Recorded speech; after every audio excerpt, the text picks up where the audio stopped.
ఏమన్నాను మర్చిపోయాను చెప్పండి. బయట ఇంట్లో ఉంది, బయట ఉంది. అంటే నాకు అది మంచిదే కదమ్మా. అక్కడ కూడా అక్కడ కూడా మాకు దొరికేలాగా చేస్తున్నావు కదా నువ్వు అని చెప్పని అంటారు సార్. ఒక మర్చిపోయాను. ఇంట్లోనే కాకుండా బయట కూడా దొరుకుతుంది కదా అని అంటారు అనమాట. స్కిట్స్ చేయడం బాగా ఇష్టం నాకు. బాగుంది, కానీ అది వీడియో ప్లే కాదు కదా సార్, ఓన్లీ ఆడియోనే వినబడుతుంది. అవును, వీడియో ప్లే ఆర్ఎస్ఎస్ లో వీడియో తీయనియరు, ఎప్పుడో తప్ప వీడియోలు ఫోటోలు తీయనియరు. మేమే దొంగతనంగా 1-2 ఫోటోలు అలా షార్ట్ గా తీసుకుంటాం అంతే. అందులో కూడా మేము కర్ర పట్టుకొని కొన్ని ఫోటోలు అవి దిగాం కదా, అవన్నీ కూడా జస్ట్ ఎవరు చూడకుండా దబదబా దిగేసిన ఫోటోలు అన్నమాట. మరి ఇప్పుడు హిందూ ధర్మాన్ని 22 మినిట్స్ సార్, అది కూడా ఆర్ఎస్ఎస్ వాడదేనా సార్? హిందూ జన సమ్మేళనం ప్రోగ్రామ్స్ అన్ని ఇప్పుడు ఆర్ఎస్ఎస్ జరుగుతున్నాయి. అన్ని ఊర్లలో అన్ని చోట్ల హిందూ సమ్మేళనం జరుగుతుంది. జన జాగరణ జరిగింది ఇంతకు ముందు, ఇప్పుడు హిందూ సమ్మేళనం జరుగుతుంది. మా ఊర్లో కూడా జరిగింది సార్, నిన్న మా మండలంలో కూడా. మా ఊర్లో జరిగిందండి. 22 మినిట్స్ ఉంది సార్, అది కూడా మీది ఉంది ఆడియో, అది వీడియో ప్లే అవ్వదు అయితే. ఓకే సార్, బాగా చెప్పారు సార్. నిన్న మాకు చెప్పిన క్లాస్, మమ్మల్ని బీకిన క్లాస్ అంతా వాళ్ళకి చెప్పారు సార్. ప్రయత్నం అంతా కూడా అదే, ఎందుకంటే 99.9 మందికి తెలియదు. అందరూ తెలివైన వాళ్ళే, ఎవరికి తెలివి తక్కువ కాదు కదా. ఇది ఇలా ఉంటుంది అని చెప్పారు అంతే, అందరికీ తెలియక కాదు కదా. కరెక్ట్ గా చెప్తే అందరికి అర్థమవుతుంది. అయితే దురదృష్టం ఏంటంటే మన పేరెంట్స్ కి తెలియదు, మన పేరెంట్స్ కి తెలియకపోవడం వల్ల మనకు చెప్పరు, మనకు చెప్పకపోవడం వల్ల ఏమవుతుంది, ఎక్కడో ఒక అయోమయమైనటువంటి స్థితి మిగిలిపోతుంది. అట్లా అని చెప్పి మార్కెట్ లోపల పుస్తకాలు అవైలబుల్ లేవా? మార్కెట్ లోపల ఉన్నటువంటి ప్రవచనకర్తలకు ఈ సత్యాలు తెలియవా? తెలుసు, కానీ వాళ్ళు కూడా చెప్పడానికి ఇష్టపడరు. ఇప్పుడు ఇందాక నాకు ఒక వీడియో పంపించారు, నువ్వు ఈ విష్ణుమూర్తికి ఈ పూజ గనక చేస్తే నీ జన్మ చరితార్థం అవుతుంది, వైకుంఠ ఏకాదశి నాడు ఇది చేస్తే ఇది, ఇలాంటివి ఎక్కువ మనకు వస్తాయి. ఎందుకోసం అంటే దానికి వ్యూస్ కూడా వస్తాయి కదా. నిన్న నేను చెప్పే కదా, ఇప్పటి వరకు నేను చెప్పిన 1000 పైగా ప్రవచనాలని మీరు ఇప్పటి నుంచి జీవితాంతం విన్నా కూడా, మన స్టూడెంట్స్ అంతా కలిసి జీవితాంతం విన్నా కూడా ఒక్కరోజు హైపరాది చేసిన స్కిట్ తో సమానం ఉండదు నాది. ఇప్పుడు నేను దేశానికి లాభం చేస్తున్నట్ట, హైపరాది లాభం చేస్తున్నట్ట? ఒక్క హైపరాది ఒక స్కిట్ పెట్టగానే రాత్రికి రాత్రి ఎన్నైతే వ్యూస్ వస్తాయో, నాకు మీరు ఒక 50 ఏళ్ల పాటు, ఇంకో 50 ఏళ్ల పాటు మీరు చూసినా కూడా అన్ని వ్యూస్. తాత్కాలిక ఆనందమే కోరుకుంటున్నారు, శాశ్వత ఆనందం ఎవరికి అక్కర్లేదు, అంత దూరం ఆలోచించరు సార్. అందుకని బద్ధకం ఎక్కువ కదా, బద్ధకం ఎక్కువ, లేట్ గా జాయిన్ అవుతారు. ఇవన్నీ ఏంటి చెప్పండి, తమస్సుగా. ఎప్పుడో ఒకసారి ఏదో పొరపాటున మిస్ అయింది, లేట్ గా జాయిన్ అయ్యామంటే అది వేరే సంగతి. ఊర్లోకి వెళ్తే మానేస్తారు, పనులు పడితే మానేస్తారు. అంటే ఇదంతా అంటే ఎవరిని తప్పనను, వాళ్ళకి ఇది ప్రయారిటీ కాదు. నేను ఖచ్చితంగా చెప్తున్నాను, ఇది ప్రయారిటీ కాదు. ఇది ప్రయారిటీ కాని వాళ్ళు ఏంటంటే ఏదో కానీ ఇలా బానే ఉంది కదా జీవితం అని ముందుకెళ్తున్నారు. చాలా ప్రయారిటీగా చేసుకుంటున్నాం సార్ మేము. అట్లా కాదు, రేపు మీరు ఊరు వెళ్తారు, అక్కడి నుంచి జాయిన్ అవుతారు. ఎట్లయినా సరే వినాలనే తాపత్రయంతో ఉంటున్నాం సార్. అంటే నేను ఒకళ్ళిద్దరు గురించి చెప్పటం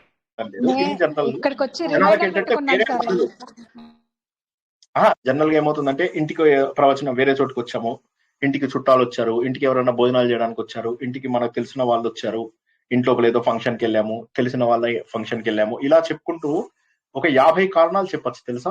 ఒక ప్రవచనం అటెండ్ అవ్వకుండా ఉండడానికి 50 కారణాలు చెప్పచ్చు. కానీ మీరు గుర్తించాల్సింది ఏంటంటే, మీరు వచ్చే అరగంట ముందు నేను కంప్యూటర్ ముందు కూర్చుంటాను. ఓకే, ఒక ప్రవచనం ఉండని. ఇప్పుడు ఈ మధ్య 10 ప్రవచనాలు అయినాయి, మీ అందరికి కూడా తెలుసు. వారానికి 7 రోజులు ప్లస్ 2 చోట్ల, ఒక చోట 2 తిరుప్పావైలు, ఒక మణిద్వీపం. ఇప్పుడు మొత్తం 7 + 3 10 ప్రవచనాలు అవుతున్నాయి. దగ్గొస్తోంది, అటు ఆర్ఎస్ఎస్ పని పెరిగింది, ఇటు ఆఫీస్ పని పెరిగింది. సో అంటే అది ఆ శ్రద్ధ అందరూ అలా ఉండండి అని నేను అనను. అది ఎవరి దీనికి వాళ్ళని వదిలేయడమే, అంతే. విజ్ఞతకు వాళ్ళని వదిలేయడమే. తప్పొప్పుల గురించి ఏం లేదు ఇందులో. తప్పొప్పులు ఏముందండి, ఒకరికి ఇప్పుడు అర్థమవుతుంది, కొంతమందికి వచ్చే జన్మలో అర్థమవుతుంది. దానికి పెద్ద, ఎందుకంటే మన హిందూ ధర్మం కూడా వెనకపడిపోయి ఉండడానికి కారణం ఏంటంటే, ముందు స్టార్టింగ్ పాయింట్ పురుష సూక్తం ముందు తెలుసుకోకపోవడమే. ఒక్క పురుష సూక్తంతో మనకు తర్వాత వచ్చేవన్నీ, అన్ని పురాణాలలో ఇదే, అన్ని చోట్ల ఇదే. ఇక మీరు అమ్మవారికి వెళ్ళినా ఇదే సహస్ర శీర్ష అనే, అటు మీరు శివుడికి వెళ్ళినా 1000 చేతులతోని విశ్వరూపమే, ఇటు శ్రీకృష్ణుడు చూసినా విశ్వరూపమే, ఇటు మీరు విష్ణుమూర్తి విష్ణు పురాణంలో చూసినా ఆ 1000 చేతులే. సో ఇలా చూసుకున్నట్లయితే ఇదే అన్ని చోట్ల మళ్ళీ భాగవతంలో మనం చాలా డీటెయిల్ గా చెప్పుకున్నటువంటిది ఏదైతే ఉన్నదో అందులోపల స్టార్టింగ్ సృష్టి రహస్యం మొత్తం పురుష సూక్తమే. థ్యాంక్స్ అన్న.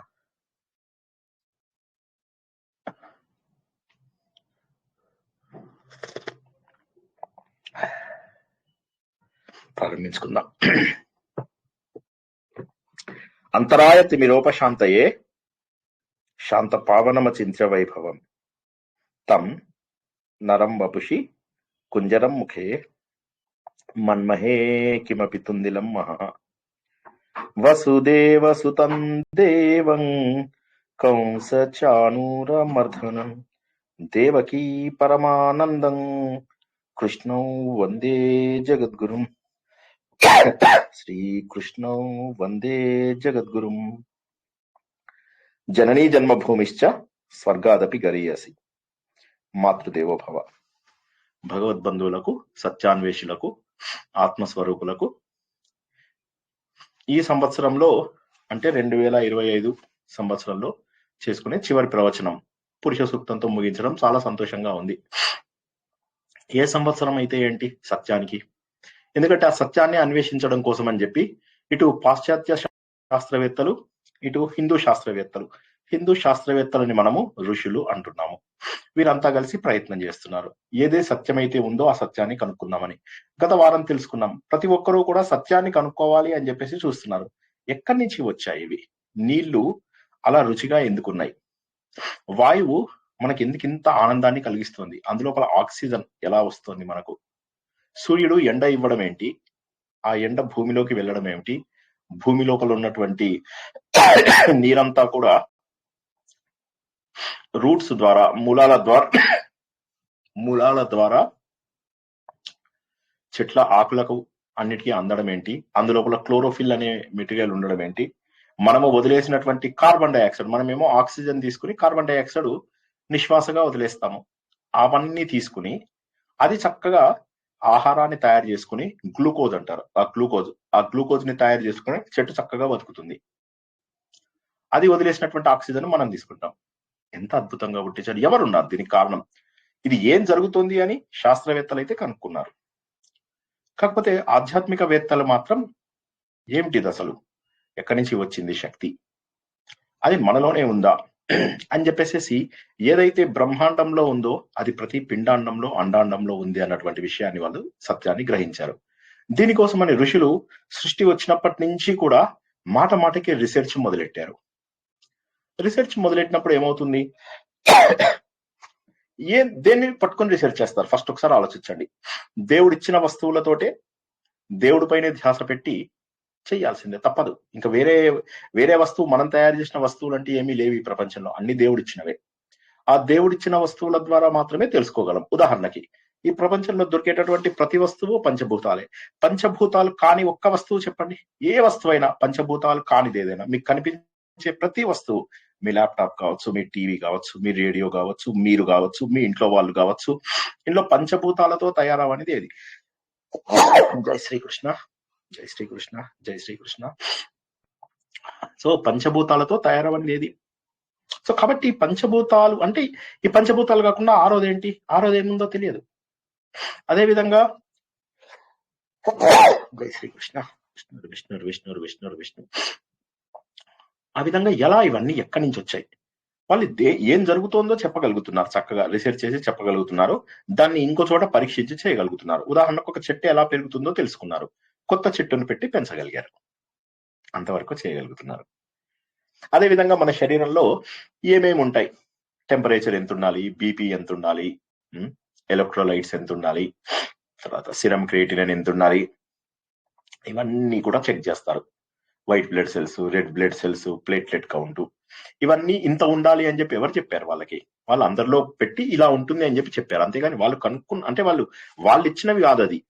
ఓకే, నీకు ప్లేట్లెట్ కౌంట్ 10,000 ఉన్నా కూడా నిన్ను బతికిస్తామని ఏ డాక్టర్ అయినా అంటాడా? ముందు ఆ ప్లేట్లెట్ కౌంట్ ని నార్మల్ సీకి తీసుకెళ్ళాలి. అంటే ఏమవుతుందంటే దేవుడు ఇచ్చినటువంటి స్థితికే డాక్టర్స్ తీసుకెళ్తారు, సైంటిస్టులు తీసుకెళ్ళాలి, తప్పదు.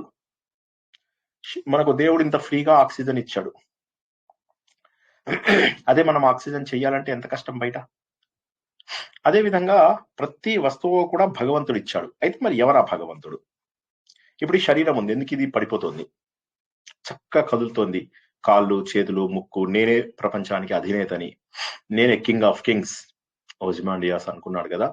అదే విధంగా నేనే రారాజుని, నాకు ఎదురు లేదు, నేను గొప్పవాణ్ణి అనుకున్న వాళ్ళందరూ ఏమైపోయారు? పడిపోతున్నారు. ఎందుకు? ఒక్క మరణమైనా ఆపగలిగామా?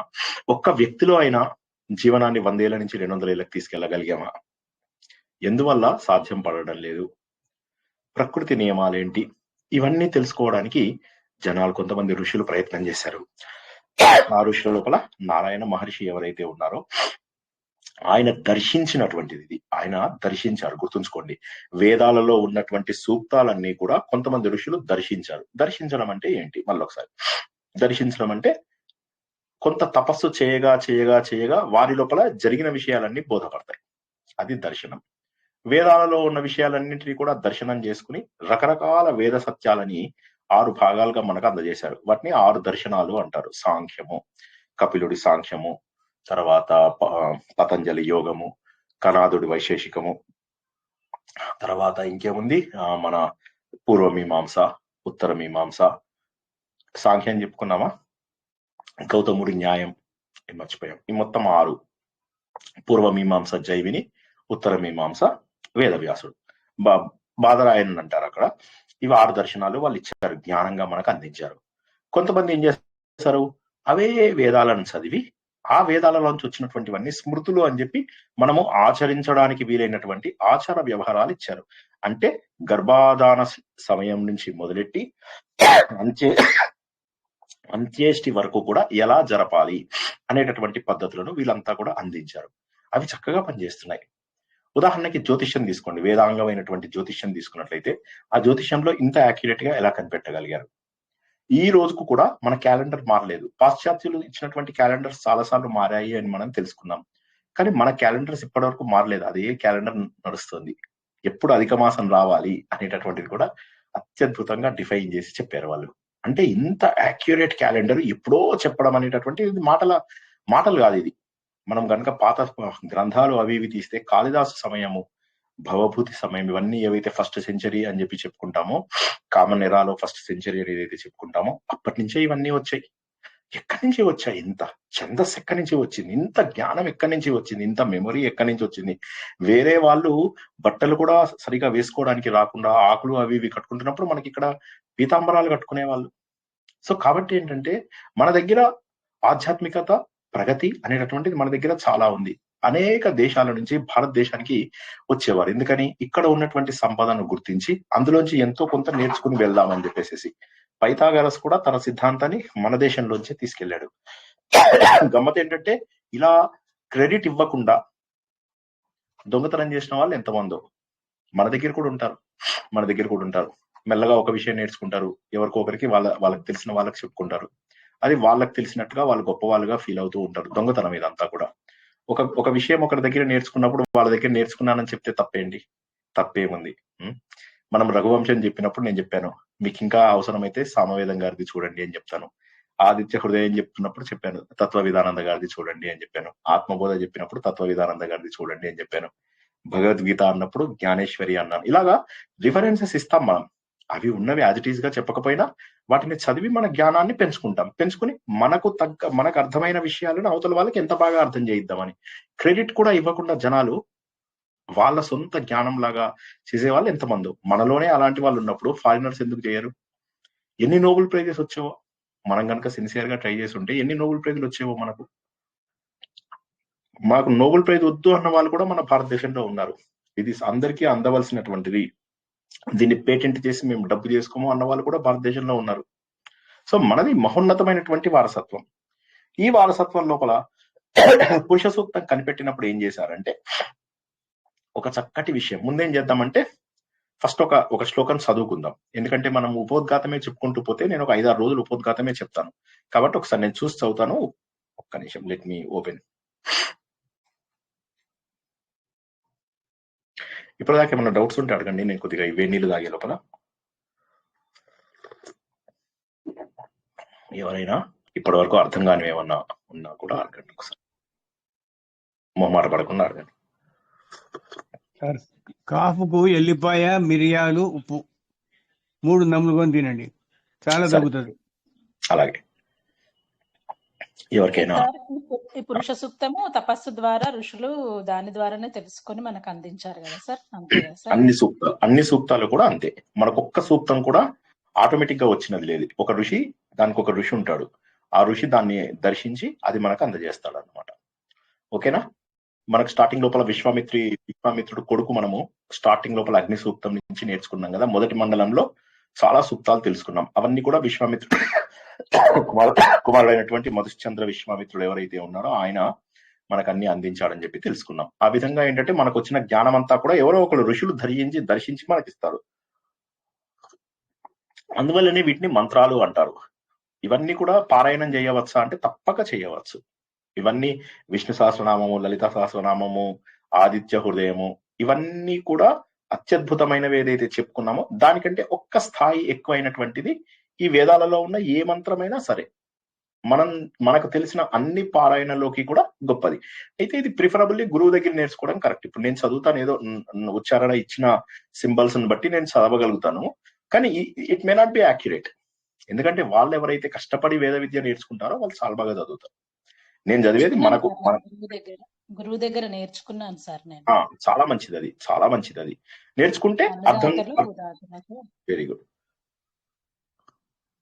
ఉదాత్త అనుదాత్త సార్ కొంచెం మాకు అది ఏంటండి? బుక్ ఉండి పెట్టండి సార్ మాకు అది. లేదు, గూగుల్లో మీకు గూగుల్ లోపల పురుష సూక్తం అంటే వస్తుంది. అయితే ఇందులోపల మీకు రకరకాల వర్షన్స్ వచ్చే ఛాన్స్ ఉంది. ఒకటి ఋగ్వేదం వస్తుంది, ఓకే, తర్వాత ఒకటి వస్తుంది, శుక్ల యజుర్వేదం గూగుల్లో ఉంది.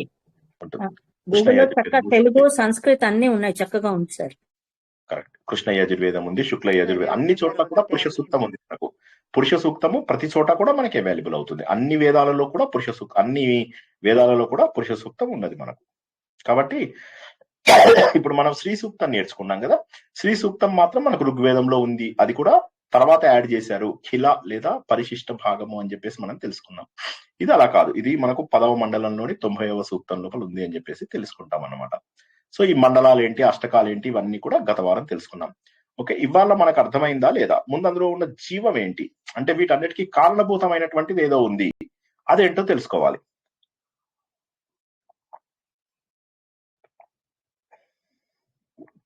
ఆ కారణభూతమైనది తెలుసుకోవాలి. ముందు ఒకసారి ఇది మనం శాంతి మంత్రంతో ప్రారంభిస్తాము. ఈ శాంతి మంత్రం మీ అందరికీ ఆల్రెడీ నేర్పించాను, అయినా కూడా క్లుప్తంగా మీనింగ్ చెప్పడానికి ప్రయత్నం చేస్తాను. హరి ఓం తచ్చం యోరా వృణీమహే గాతుం యజ్ఞాయ గాతుం యజ్ఞపతయే దైవీ స్వస్తిరస్తునః స్వస్తిర్మానుషేభ్యః ఊర్ధ్వం జిగాతు భేషజం షన్నో అస్తు ద్విపదే శం చతుష్పదే. ఓం శాంతి శాంతి శాంతి. ఓం తచ్చం యోరా వృణీమహే గాతుం యజ్ఞాయ గాతుం యజ్ఞపతయే దైవీ స్వస్తిరస్తునః స్వస్తిర్మానుషేభ్యః ఊర్ధ్వం జిగాతు భేషజం షన్నో అస్తు ద్విపదే శం చతుష్పదే. ఓం శాంతి శాంతి శాంతి. ఇది మనము ఆల్రెడీ ఇంతకు ముందు తెలుసుకున్నాము. ఇది శాంతి మంత్రం. ఈ శాంతి మంత్రం యొక్క అర్థం ముందు క్లుప్తంగా తెలుసుకుందాం, ఎందుకంటే ఇది మనం చాలా సార్లు తెలుసుకున్నాము కాబట్టి మనం దాని యొక్క క్లుప్తమైనటువంటి అర్థాన్ని తెలుసుకుందాం. ఇందులోపల ఏ పదమైనా మీకు అర్థం కాకపోతే ఫస్ట్ అడగండి, ఓకే. చాలా స్ట్రైట్ ఫార్వర్డ్ మీనింగ్ ఉన్నటువంటిది ఇది. మనం ఆల్రెడీ ఇంతకు ముందు చాలా డీటెయిల్ గా తెలుసుకున్నాము, ఒక్కొక్క అక్షరంది కూడా వివరణ తెలుసుకున్నాము, ఓకే. ఓం అందరికీ తెలిసినటువంటిదే ఓం. తర్వాత ఏంటి? తచ్చం అంటే తాచా కాదు, అక్కడ తత్ అనేటటువంటిది, తత్ తత్, ఓకేనా. శం, శం అంటే ఏంటి? శమము, శం అంటే శమము, శమము అంటే శాంతి, శాంతి కలగాలి. యోహ అంటే ఏదైతే, యహ యోహ ఏదైతే, ఏ శక్తి అయితే, ఏ తత్వం అయితే, ఆవృణీమహే అంటే నేను దాన్ని యాక్సెప్ట్ చేస్తున్నాను, ఆశ్రయిస్తున్నాను, వరిస్తున్నాను. వృణీమహే అంటే వరించడం. వరించడం అంటే పెళ్లి చేసుకోవడం, అంటే పెళ్లి చేయడం అంటే ఆశ్రయించుకోవడం, ఒకరినొకరు ఆశ్రయించుకోవడం అనమాట. వృణీమహే, ఆ వృణీమహే అంటే వరించడము. మేము వరిస్తున్నాము. ఎవరిని వరిస్తున్నారు? ఆ తత్ శం యోహ ఆ వృణీమహే, ఎవరైతే శుభాన్ని, ఆ శుభాన్ని మాకు ఇస్తారో, ఆ తత్ అంటే తత్ అంటే ఇక్కడ పరబ్రహ్మ, ఆ విషయం ఏదైతే ఉందో ఆయనని మేము ఆశ్రయిస్తున్నాము. ఇందులోపల పదం, అన్ని పదాలు క్లియరా? ఎవరికైనా డౌట్ ఉంటే అడగండి ఒక పదం. ఇంకొకసారి సార్, ఎవరైతే శుభాన్ని ఇస్తున్నారో ఆ పరబ్రహ్మాన్ని ఆశ్రయిస్తున్నాం. ఆశ్రయిస్తారు. ఆవృణీమహే, ఆవృణీమహే అంటే ఆవృణీమహే అంటే ఏంటి సార్? యోగా మేము ఆశ్రయిస్తున్నాము అని చెప్పేసి. యో యో అంటే ఏదైతే, యహ ఏది. యహ యోహ అది అంటాం కదా, యహ ఏదైతే అని అంటాం కదా. ఆ. యహ సహ తహ ఇవన్నీ ఉంటాయి కదా, అదన్నమాట. యహ తత్ యత్ ఇవన్నీ ఉంటాయి కదా మనకు, ఏ తత్ తత్ ఇవన్నీ. అందులోపల యహ ఏదైతే, ఎవరైతే అని. యదా తదా మనం నేర్చుకున్నాం కదా. యథా తథా, యథా రాజా తథా ప్రజ, ఇవన్నీ నేర్చుకున్నాం. యావత్ తావత్ ఏదైతే, ఇట్లా ఉన్నాయి కదా, ఇవన్నీ మనం ఆల్రెడీ సంస్కృతంలో నేర్చుకున్నాము. అది ఇక్కడ ఏదైతే అని చెప్పి. ఏ తత్వం అయితే నాకు శుభాన్ని కలిగిస్తుందో, అంటే తత్వం అంటే ముఖ్యంగా ఇక్కడ పరబ్రహ్మాన్ని, తత్ అంటే జనరల్లీ పరబ్రహ్మను సూచిస్తున్నాం. ఆయనని మేము ఆశ్రయిస్తున్నామని ఫస్ట్ లైన్ క్లియర్. రెండో లైన్ లోకి వెళ్ళనా? గాతుం యజ్ఞాయ, యజ్ఞము యజ్ఞాయ అంటే యజ్ఞం కొరకు, యజ్ఞం కొరకు ఏం కావాలి? గాతుం దారి వెతకాలి, నేను ఆ దారి నాకు కలగాలి. గాతుం నా యజ్ఞం నాకు దారి దొరకాలి. యజ్ఞాయ గాతుం అంటే నా యజ్ఞానికి, గాతుం అంటే దారి, మార్గం. ఓకే, ఆ దారి నాకు దొరకాలి. గాతుం అంటే ఆ దారి నాకు దొరకాలి. ఓకే, అంటే నేను యజ్ఞం చేయడానికి, నా యజ్ఞం, యజ్ఞం అంటే ఏంటి? గొప్ప కర్మలని యజ్ఞం అంటారు. ఏ పనైనా కూడా త్యాగ బుద్ధితో చేసినట్లయితే వాటిని యజ్ఞాలు అంటారు అని చెప్పేసి మనం తెలుసుకున్నాం. ఈ యజ్ఞాలు 12 రకాలు ఉంటాయి అని కూడా మనం భగవద్గీతలో తెలుసుకున్నాం. ఆ యజ్ఞానికి నాకు దారి కావాలి, సరైనటువంటి మార్గం ఇవ్వాలి. ఎవరైనా కూడా ఏ యజ్ఞమైనా చెయ్యాలి అంటే నాకు సరైనటువంటి మార్గం కావాలి. గాతుం యజ్ఞపతయే, ఆ యజ్ఞపతి, ఈ యజ్ఞానికి ఈశ్వరుడైనటువంటి వారు ఎవరో ఆయనని వెతుక్కోవడానికి కూడా నాకు దారి కావాలి. గాతుం యజ్ఞపతయే, ఆ యజ్ఞాధిపతికి కూడా నాకు దారి కావాలి. అంటే ఈ యజ్ఞ ఫలితాన్ని అందించేటటువంటి భగవంతుడు ఎవరైతే ఉన్నాడో ఆయనని నేను చేరడానికి నాకు కావలసినటువంటి దారి కావాలి. ఓకే, నెక్స్ట్ దైవీ స్వస్తి అస్తు అంటే దైవీ అంటే దేవత గుణములు ఉన్నటువంటి, దేవత గుణములు ఉన్నటువంటి స్వస్తి అంటే మంచి, మంచి జరగాలి. అస్తు అంటే కలగాలి. మాకు మాకు దైవికమైనటువంటి క్షేమములు కలగాలి. నహ అంటే మాకు, నహ అంటే మాకేం కలగాలి?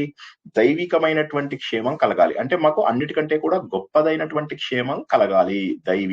దైవ సంబంధమైన, దేవతా సంబంధమైన అంటే ప్రకృతి శక్తులు నాకు అనుకూలించాలి అని ఇక్కడ.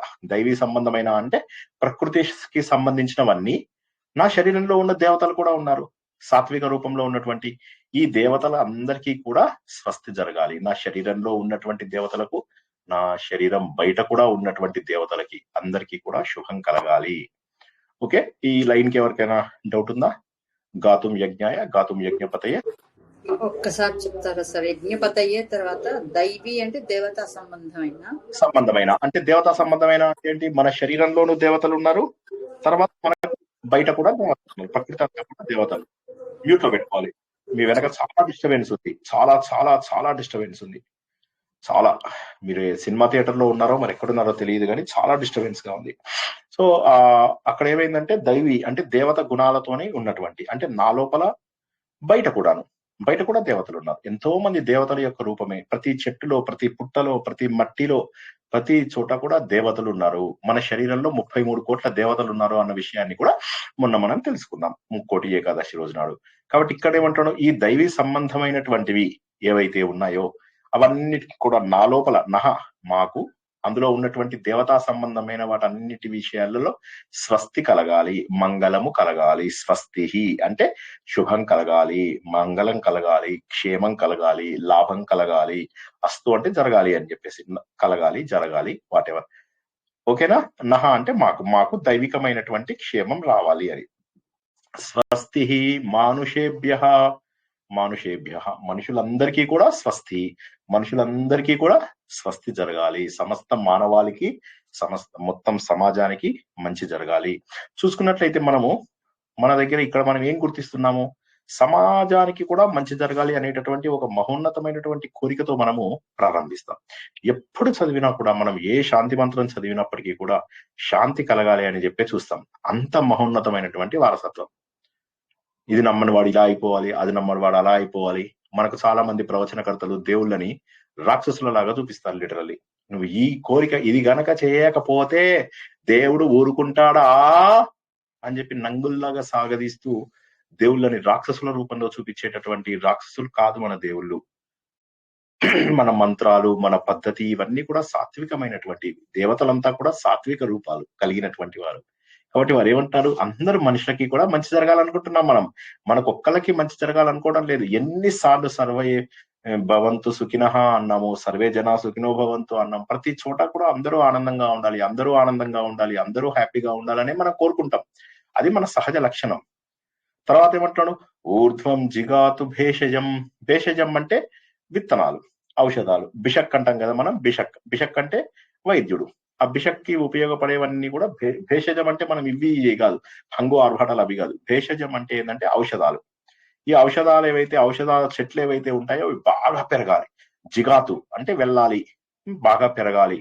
ఓకే, మంచిగా పైకి వెళ్ళాలి, పై మార్గంలోకి వెళ్ళాలి. జిగాతు పైకి వెళ్ళాలి. అలా వెళ్తే లాభం ఏమిటి? మనకు వైద్యానికి సంబంధించినవన్నీ దొరికితే మన ఆరోగ్యం చక్కగా ఉంటుంది. మనకు ఉన్నటువంటి ఔషధ శక్తి, మన ఆరోగ్యము, మనలో ఉన్నటువంటి ఈ ఆరోగ్య శక్తి ఏదైతే మానసిక ఆరోగ్యమో శారీరక ఆరోగ్యమో ఏదైతే ఉందో ఇది బాగా ఎదగాలి. ఓకేనా. శంనః అస్తు ద్విపదే. ద్విపదే అంటే రెండు కాళ్ళ వాళ్ళు మనందరికీ కూడా. శం అంటే శమము. శమము అంటే ఏంటి? శాంతి. దమము అంటే ఏంటి? దాంతము. దమము అంటే ఇంద్రియ నిగ్రహము. శమము అంటే మనస్సు నిగ్రహము. మనస్సుకు శాంతి కలిగితే దాన్ని శమ్ అంటారు. ఇంద్రియాలకు శాంతి కలిగితే అది దమ్ అంటారు. దమము, శమము అని చెప్పి మనం చాలాసార్లు నేర్చుకున్నాను. దాంతము, శాంతము. ఇంద్రియాలకు నిగ్రహం కలిగితే దాంతము, మనకు మనస్సు కనుక నిగ్రహం కలిగితే అది శాంతము. అందరికీ శాంతం కలగాలి, ఆ శుభం కలగాలి. ఎవరికి? ద్విపద అందరికీ కూడా కలగాలి. అంటే రెండు కాళ్ళతో ఉన్నటువంటి జీవులందరికీ కూడా కలగాలి. రెండు కాళ్ళతో ఉన్నది ఎవరు? మనుషులు. వీళ్ళందరికీ కూడా మంచి కావాలి. షన్నః అస్తు ద్విపదే అంటే రెండు కాళ్ళ జీవులందరం ఎవరైతే ఉన్నామో వాళ్ళందరికీ కూడా మంచి జరగాలి. శం చతుష్పదే, నాలుగు కాళ్ళ జీవులు ఉన్నాయి కదా, పశువులు, వాటన్నిటికీ కూడా మంచి జరగాలి. ఓం శాంతి శాంతి శాంతి అందరికి. ఇందులో ఏ పదం అర్థం కాకపోయినా ఒక్కసారి అడగండి, చెప్తాను మళ్ళీ. ఏ పదం అర్థం కాకపోయినా మొహమాటం లేకుండా అడగండి. మంచి ఇది నేర్చుకుంటున్నాం. జై శ్రీకృష్ణ గురువు గారు, ఈ శాంతి మంత్రము శివాభిషేకంలో చదువుతారా అండి రోజు?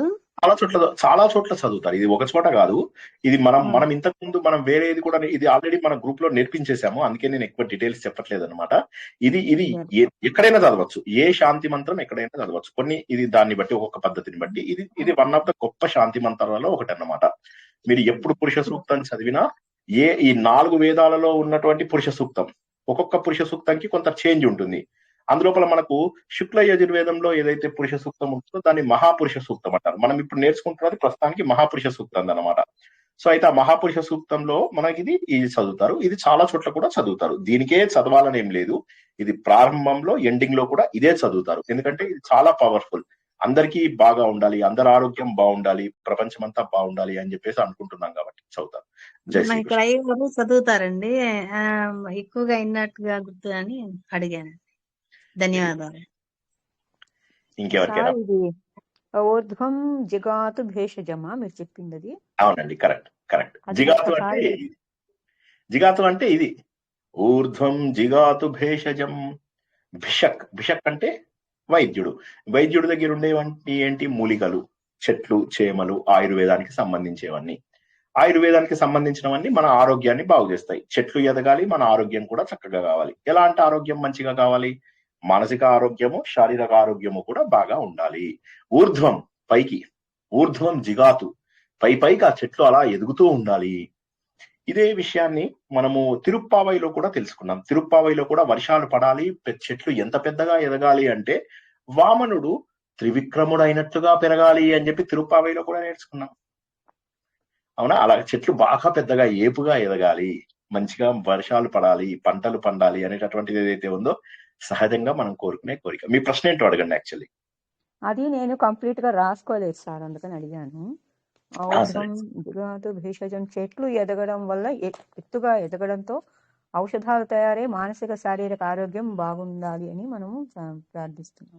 కరెక్ట్. ఇక్కడ చెప్పేది ఏంటంటే ఆరోగ్యానికి సంబంధించిన చెట్లు. భేషజం అంటే మామూలు పంటలు కాకుండా, భిషక్ అంటే వైద్యుడు, కాబట్టి ఆరోగ్యానికి సంబంధించినవి. అయితే మనం అన్ని చెట్లు అనుకోవచ్చా? అనుకుంటే తప్పేమీ లేదు. ఎందుకంటే ఈ ప్రపంచంలో వైద్యానికి పనికిరానటువంటి చెట్టు లేదు అని చెప్పేసి చెప్తారు. ఎలాగా మనం చూసుకున్నట్లయితే నాగార్జునుని మనకు తెలుసు కదా, మాధ్యమిక బుద్ధవాదం గురించి ఒకసారి తెలుసుకుందాం. మనం తెలుసుకున్నప్పుడు ఏమని చేసుకున్నాము, ఆయన దగ్గరికి గురువు గారు అడుగుతారు, వాళ్ళ గురువు గారు ఏదో ఒక పనికిరాని చెట్టును తీసుకురండి అంటే జనాలు బోల్డ్ అనే చెట్లు తీసుకొస్తారు. నాగార్జునుడు మాత్రము వెతికి అలిసిపోయి నిలబడతారు. ఏంట్రా అంటే పనికిరాని చెట్లు అసలు ఉండవండి అంటాడు. సో కాబట్టి అన్ని చెట్లు అని మీరు అంటే తప్పేమీ లేదు. జస్ట్ నేను కరెక్షన్ ఎందుకు చేశానంటే సంస్కృత పదం అర్థం తెలియాలని చెప్పాను అంతే. జై శ్రీకృష్ణ. పెరగాలని సార్, పెరగాలని అంటే వెళ్ళాలి, పెరగాలి అని. ఇందాక గాతుం అని కూడా వచ్చింది ఒక చోట, గాతుం అని కూడా వచ్చింది, మార్గం అని. ఊర్ధ్వ మార్గంలో ఎదగాలి అని మీనింగ్ అన్నమాట ఇక్కడ. అది ధాతుమా అండి? దానా డీఫర్ గాతుం అంటే పాటలు పాడతామంటారు కదా, అలాంటి గాతుం. అది అనుకుని అది ఉండదు కదా అని నేను దా రాసుకో. Okay sir. గాతుం అంటారు కదా, అలా అన్నమాట. అది యజ్ఞపతి అంటే ఏం చెప్పారు సార్? అది కూడా నేను రాసుకోలేకపోయాను. యజ్ఞ ఫలాన్ని ఇచ్చేటటువంటి వాడు యజ్ఞము, యజ్ఞపతి. ఇప్పుడు మనకు ఎవరికైనా బ్రహ్మార్పణం, బ్రహ్మహవిహి గాని యజ్ఞానికి ఇవన్నీ కూడా మనం తెలుసుకున్నాం. ఏంటి, ఈ ప్రపంచంలో భగవంతుడే అన్ని, యజ్ఞంలో వేసే హవిస్సులు, యజ్ఞంకు తయారు చేసిన వస్తువులు, ఆ యజ్ఞంలో వేసేటటువంటి నెయ్యి, ఆ యజ్ఞం యొక్క ఫలితము అన్ని కూడా భగవంతుడే అని చెప్పేసి, ఆ గరిటెలు, పాత్రలు, అన్ని కూడా భగవంతుడే. క్లియరా? ఇంకేమన్నా డౌట్స్ ఉన్నాయా ఇందు లోపల? నా యజ్ఞానికి దారి దొరకాలి. తర్వాత ఇంకా రాసుకునే యజ్ఞపతి అంటే యజ్ఞం యొక్క ఫలితం ఇచ్చేటటువంటి దేవుడు. ఆ యజ్ఞపతికి దగ్గరికి నేను వెళ్ళడానికి నాకు దారి దొరకాలి అంటే ఆ భగవంతుడి దగ్గరికి నేను చేరేటటువంటి దారి. యజ్ఞంకి మంచి దారి దొరకాలి. సరిగ్గా ఎవడైనా కరెక్ట్ పద్ధతి చూపించాలి. ఎవడన్నా మనకేం చేస్తాడు, మనకు టీవీ లోపల స్క్రీన్ కింద పేర్లు వస్తాయి, పేరు నంబర్ వచ్చిందంటే అయింది, మీరు మోసపోయినట్టే లెక్క. వాడు ఏదో అంటాడు, ఈ సమస్య ఉంటే ఇక్కడికి రండి, ఆ సమస్య ఉంటే అక్కడికి రండి అంటే అయిపోయినట్టే మీరు. సో కాబట్టి అప్పుడు ఏమవుతుందంటే అలా మనకు సరైన మార్గంలో వెళ్లకుండా తప్పు మార్గంలో వెళ్తాం. అండ్ ఇంకో దురదృష్టం ఏంటంటే ఒక తప్పు మార్గంలో వెళ్తే, ఇప్పుడు డాక్టర్స్ అయినా కావచ్చు, జ్యోతిష్యులైనా కావచ్చు, బ్రాహ్మలైనా కావచ్చు, ఇంకెవరైనా కావచ్చు, ఈ రోజుల్లో ప్రతి ఒక్కడు మోసం చేస్తున్నాడు అన్న విషయం మన అందరికీ తెలిసిందే. మనం ఎవరి దగ్గరికైనా వెళ్తే వాళ్ళు ఏం చేస్తున్నారు, ఫస్ట్ మనల్ని మోసంతో స్టార్ట్ చేస్తున్నారు. మీరు వెళ్ళి కారు చూపించారనుకోండి, వాడు 10 ప్రాబ్లమ్స్ చూపిస్తాడు. మీకు ఆ ప్రాబ్లమ్స్ లేకుండా శుభ్రంగా కారు ఇంకో 10 ఏళ్ళు వస్తుంది. 3 నెలలకు ఒకసారి తీసుకురావాలని అంటారు. వెళ్ళిన ప్రతిసారి వాడు కార్ పార్ట్స్ లేపేస్తాడు. అలాగే డాక్టర్ దగ్గరికి వెళ్తాం, డాక్టర్ ఇష్టం వచ్చినట్టు ఆపరేషన్ చేస్తారు. ఇప్పుడు మొన్న మా మిత్రుడి ధర్మపత్ని అలాగే కదా, ఆవిడ అది ఇట్స్ నాట్ ఈవెన్ మ్యాలిగ్నెంట్ ఇది, కానీ ఆ ట్యూమర్ ని మరి లేదు తీసేద్దాం అని చెప్పేసి తీసేశారు. తీసేసరికి ఏమైంది, ట్యూమర్ పోయింది, ఆ రక్తాన్ని ఆపలేక ఆవిడ పోయింది పాపం.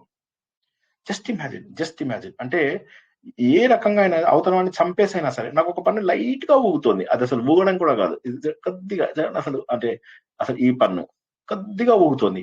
నేను మొన్న ఒక డాక్టర్ చూపించాను, కొద్దిగా ఊగుతోంది, ఇప్పుడు ఇలాగే కనుక ఉంటే నాకు ఇంకో 30 ఏళ్ళు వస్తుంది ఆ పన్ను. లైట్ గా, అసలు అంత లైట్ గా, ఫస్ట్ పన్ను అయితే లైట్ గా ఊగుతోంది. సరే ఊరికే డాక్టర్ చూపించుకుందామని వెళ్ళాను. 300 రూపీస్ బాధేమంటాడు, ఆ పన్ను తీసేద్దామంటాడు. నేను షాక్ అయిపోయా. లైట్ గా ఊగుతోంది, దానికి ఏమన్నా మీరు సిమెంట్ అదేమన్నా వేస్తారని చెప్పారండి చాలా మంది. అంటే లేదు, లూజ్ గా ఊగే పన్నుకి సిమెంట్ అయ్యాము, మీకు అక్కడ డైరెక్ట్ గా మనము దాన్ని పీకేసి దాని పక్కన ఉన్న రెండింటిని ఏవో చేస్తారన్నాడు. నాకు అవన్నీ టర్మినాలజీ అర్థం కాలేదు. ఏదో క్యాప్ పెడతాను, మొత్తం మీద నాకు ఒక 25,000-30,000 లెక్క చెప్పాడు. నేను ఈ పన్నుతో నేను ఇంకొక 20-30 ఇయర్స్ ఒకవేళ నేను బతికితే అన్నాళ్ళు నేను ఈ పన్నుతో ఉండొచ్చు. చాలా లైట్ గా. ప్యాకేజ్ అదంతా అవసరం ఏముంది అంటే, అది కూడా నేనేదో పెద్ద హాస్పిటల్కి వెళ్ళలేదు. ఇప్పుడు క్లో డెంటల్ అవి ఇవి వెళ్తే పార్థా డెంటల్ అంటే వాడు బాధేస్తాడు. ఇంకా నేను వెళ్ళింది ఒక యావరేజ్ పర్సన్ దగ్గరికి వెళ్ళాను. వెళ్తే వాడు కూడా ఆఖరికి కొంచెం స్టేజ్ లో చిన్నది కొంచెం చిగురు నుంచి కొంచెం మూవ్ అవుతుంది. దాన్ని మరి ఫిక్స్ చేయగలుగుతారా సార్? తెలియదు నాకు. ఫిక్స్ చేయలేకపోతే పర్వాలేదులేండి, ఊడిపోయినప్పుడు రండి అనాలి, లేకపోతే కొద్దిగా జాగ్రత్తగా ఉండండి అనాలి. కానీ ఇప్పుడే తీసేసేసి 30,000 బిజినెస్ నా మీద చేద్దాం అనుకున్నాను ఆయన. అంటే ఓకే సార్. ఇవన్నీ నేను అన్నాను. ఇప్పుడు దీనివల్ల నాకు ప్రమాదం లేదు. ఇప్పుడు అతను ఏమంటాడు, దాన్ని అది పీక్తానన్నాడు, దానివల్ల కళ్ళకేమీ ఇంపాక్ట్ కాదన్నాడు. కానీ నా భయం ఏంది, పన్ను పీకితే కన్నుకేం కాకుండా ఎలా ఉంటుంది? సో ఎందుకు వచ్చింది, సరే ఉండని, నాతో ఉన్నది అది దానంతటా అది పోతే ఓకే. ఒక్క పన్ను పోని వాడిని ఇప్పటి వరకు. మా నాన్నగారు 70 ఏళ్ల వయసులో కూడా ఒక్క పన్ను పీకించుకోవాలా. మా అమ్మ ఎన్ని పళ్ళు పీకిచ్చేసుకున్నారు. మా పెద్దనయ్యది అలాగే. నేను మధ్యలో కొన్ని పళ్ళు పీకడానికి అవి వెళ్ళాను అనమాట. నొప్పన్న ప్రతి పన్నుని పీకిచ్చాను. పీకించాక ఇప్పుడు డాక్టర్ నాకు వాడు పెద్దనయ్యది మొత్తం కలిపి 1,75,000 రూపాయల లెక్క చెప్పాడు. ఇక చేయిస్తా నేను, తప్పదిగా. వాడికి నా పన్ను కాదు కదా నొప్పి, వాడి అన్నయ్య పన్ను కాబట్టి వాడు భరిస్తాడు. చేయిస్తాను, మా పెద్దనయ్యకి చేయించాలి. సో వాడికి చేయిస్తాను అవి. అందులో వాడికి పాపం ఫుడ్ అది కూడా బాగా ఇష్టం అన్నమాట. కొద్దిగా అమాయకుడు వాడు, అందువల్ల వాడికి పాపం ఫుడ్ అది కూడా చాలా ఇష్టం. వద్దని చెప్పినా కూడా పాపం వాడు ఆపుకోలేడు. ఆ ఫుడ్ దగ్గరికి వస్తే వాడు ఆపుకోలేడు. మనం ఏం అక్కడ దీనికి వెళ్ళాం కదా తద్దినం, అక్కడికి వెళ్ళిన తర్వాత అక్కడ తింటూ మొత్తం అయిపోయాక వాడు ఇంకో 3 గారెలు ఇవ్వండి అని వాళ్ళతో ఎక్స్ట్రాగా తీయించుకుని తన కవర్లో పెట్టుకున్నాడు. అంత ఇష్టం వాడికి ఫుడ్ అంటే. సో ఏమంటాం మరి, అలాంటి వాడికి పండు బాగుండకపోతే ఎట్లాగా? సో అని చెప్పేసి నేను ఒక పూట తింటే ఇంకో పూట అసలు ఆకలే వేయదు. సో అలా నియంత్రించుకున్నాను. ఇక వెయిట్ కూడా అలా మెయింటైన్ చేస్తున్నాను. ఏదేమైనప్పటికీ కూడా ఇక్కడ మనం వచ్చిన చెప్పే ఉద్దేశం ఏమిటంటే, బయట జనాలు ఎలా ఉన్నారు అనేటటువంటిది. కాబట్టి ఏంటంటే, మనకు ముందు ఎవరి దగ్గరికి వెళ్ళినా మనల్ని మోసం చేసే వాళ్ళు ఉన్నారు. కాబట్టి సరైన మార్గం చూపించు ఓ దేవుడా అని చెప్పేసి మొదటిది. రెండవది ఏంది, ఆ దేవుణ్ణి కూడా చూపించు నాకు. చాలా అద్భుతమైన, ఇది ఆల్రెడీ మనం చెప్పుకున్నాం, అందుకే నేను ఎక్కువ డీటెయిల్స్ చెప్పడం లేదు. ఇంతకుముందు ఆల్రెడీ తెలుసుకునేది. అందరికీ మీరు పాత నోట్స్ మీద ఉంటే తిరిగేసి చూడండి అన్నమాట. ఇదంతా చూస్తే మీకు అర్థమైపోతుంది. ఇది చాలా గొప్పది. ఇది మనకు పురుష సూక్తంకే దీంతో సంబంధం ఏముందంటే, తత్ అంటే ఏ పురుషుడైతే ఉన్నాడో ఆ పురుషుడు యజ్ఞం చేయాలి అంటే, ఇందులో కూడా సృష్టి కోసమని యజ్ఞం చేస్తారు వాళ్ళు. ఈ మంత్రమే దీనికి ఎందుకు చదువుతారు? యజ్ఞం సృష్టి. ఇప్పుడు మనకు ఇందు లోపల స్టార్ట్ అవుతుంది, మనకు ఈ పురుష సూక్తం లోపల స్టార్ట్ అవుతుంది. ముందు మీకు నేను ఏం చేస్తానంటే, బ్రీఫ్ గా దీని మీద బొమ్మలు వేసి చూపిస్తాను. ఓకేనా? ఒక చిన్న రహస్యము, అది మీకు మొత్తం చెప్తే అడ్డంగా కన్ఫ్యూజ్ అవుతారు. అందుకని కొద్దిగా బొమ్మలేసి చూపిస్తాను. సో అందులోపల ఏం జరుగుతుందంటే, పురుష సూక్తం లోపల వాళ్ళు యజ్ఞం తయారు చేసి భగవంతుడిని శక్తినే యజ్ఞానికి ఉపయోగిస్తారు. అంటే భగవంతుడి వస్తువులే భగవంతుడి యొక్క శక్తితోటే చేస్తారన్నమాట. అంటే భగవంతుడే అన్ని అవుతూ, భగవంతుడే అందులో వేసేటటువంటి హవిస్సులు. అంటే యజ్ఞ పశువు అంటారు. యజ్ఞ పశువు అంటే ఏంటి, దేవుడిని అందులో వేసి నరికారా అని చెప్పేసి ఇలా తప్పర్థం చేసుకున్న వాళ్ళు కూడా ఉంటారు. అది తర్వాత దైవీ స్వస్తి, దేవతలు బాగుండాలి. దేవతలు బాగుండాలి అంటే ఏమిటి? ఇక్కడ మనకి ఇది కూడా మనకు ఒక చోట తెలుస్తుంది. ఏమవుతుందంటే, భగవంతుడు ఏ విధంగా అమృత రూపంలో వీళ్ళందరినీ కాపాడుతున్నాడు అని. సర్వ మానవ శుభం అంటే మన సమాజంలో ఏ విధమైనటువంటి ఏకత్వం ఉండాలి, అందరికీ మంచి జరగాలి అని ఎందుకు అనుకుంటాము? ఎందుకంటే అందరిలో ఉన్నటువంటిది ఒక్కడే కాబట్టి సర్వజన సమానత్వాన్ని ఇక్కడ చూపిస్తున్నాం. ఎందుకంటే నువ్వు వేరు నేను వేరు కాదు, మన అందరిలో ప్రవహిస్తున్నటువంటి చైతన్యం ఒక్కటి. కానీ మనం ఏం చేస్తున్నాము, గుణముల ద్వారా నేనొక రకంగాను వీళ్ళొక రకంగాను, వాళ్ళు కొంతమందికి తామసం ఎక్కువ, కాల్ ఉందా సరే చూద్దాంలే, మెల్లగా జాయిన్ అవుదాం, ఏం ప్రోగ్రామ్స్ లేవా, ఇంట్లో ఎవరు అంటారు పద సినిమా చూద్దాం, చలో కమాన్, ఏమిటో ఇంకా వంకాయ కూర చేస్తున్నావా, కమాన్ వెళ్ళిపోదాం పదా, ఈరోజు బయట తిందాం, కమాన్ అని చెప్పేసేసి ఇందులోకి కృష్ణ వస్తాడు. కృష్ణ అనేమో ఏమయ్యా తింటావా అంటే, అంతగా ఇష్టం నా ఆడకొదినా అని చెప్పేసి ఈ కృష్ణ మళ్ళీ బాధపడతాడు. సో బయటే తినేసి వచ్చావు కదా నువ్వు అని అలా మాట్లాడకొదినా, అంతగా నిష్ఠూర మాడకు, నేను లతని మాత్రమే ప్రేమించాను అని చెప్పేసి మళ్ళీ బాధపడతాడు అనమాట. సో అదేదో జోక్ మీరు విన్నారు అనుకుంటా. ఇది ఎన్టీ రామారావు సరిగ్గా ఒక టేక్ తీసుకోకపోతే 3 టేకులు 2 టేకులు తీసుకుంటారు. నాగేశ్వరరావు బాగా చేయకపోతే 10 టేకులు తీసుకుంటారు. శోభన్ బాబు బాగా చేయకపోతే ఒక 15 టేకులు తీసుకుంటారు. కృష్ణకు మాత్రము ఫస్ట్ టేక్ లోనే ఒప్పేసుకుంటారు. ఎందుకని? చేస్తున్నా ఇంతే ఇంకా ఏం ఇంకా ఇంప్రూవ్మెంట్ భరించలేక ఉండదులే నా అని. స్టైల్ అదే సార్ ఇక ఏ? కృష్ణ స్టైల్ అదే. ఒక ఒక ఇంకా ఒక మళ్ళీ టేక్ మళ్ళీ ఒక టేక్ తీసుకున్నా 100 టేకులు తీసుకున్నా అలాగే చెప్తాడు. ఒకటి అలాగే అందుకని చెప్తారు సార్. అందుకని వాడు ఆ సినిమాలో వచ్చి డైరెక్టర్ అంటాడు, బాబు మీ అమ్మ చచ్చిపోయింది, వెళ్ళి చెప్పాలి, లత అనే అమ్మాయి ఉంది కదా ఆమెకి చెప్పాలి అంటే, లత లత మా అమ్మ చచ్చిపోయింది లత అని చెప్పేసి అంటాడు అనమాట. సరే ఇప్పుడు నువ్వు లతని ప్రేమిస్తున్నానని చెప్పు అంటే, నేను ప్రేమిస్తున్నాను లత అంటాడు. రెండు సేమ్ యాజ్ గా.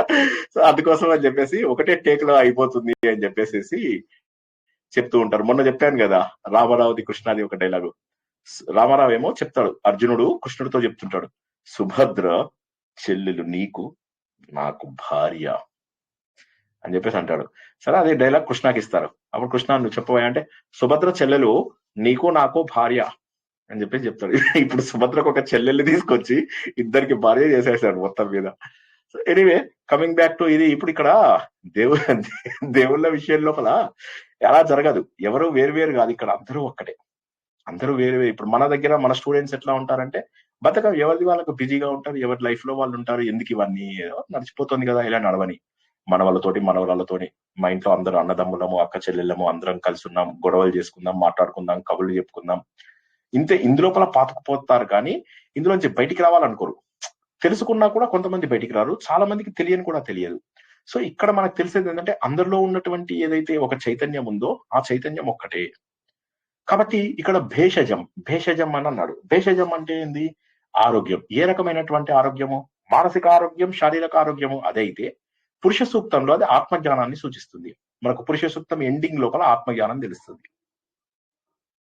తర్వాత ద్విపద చతుష్పద అన్నాడు.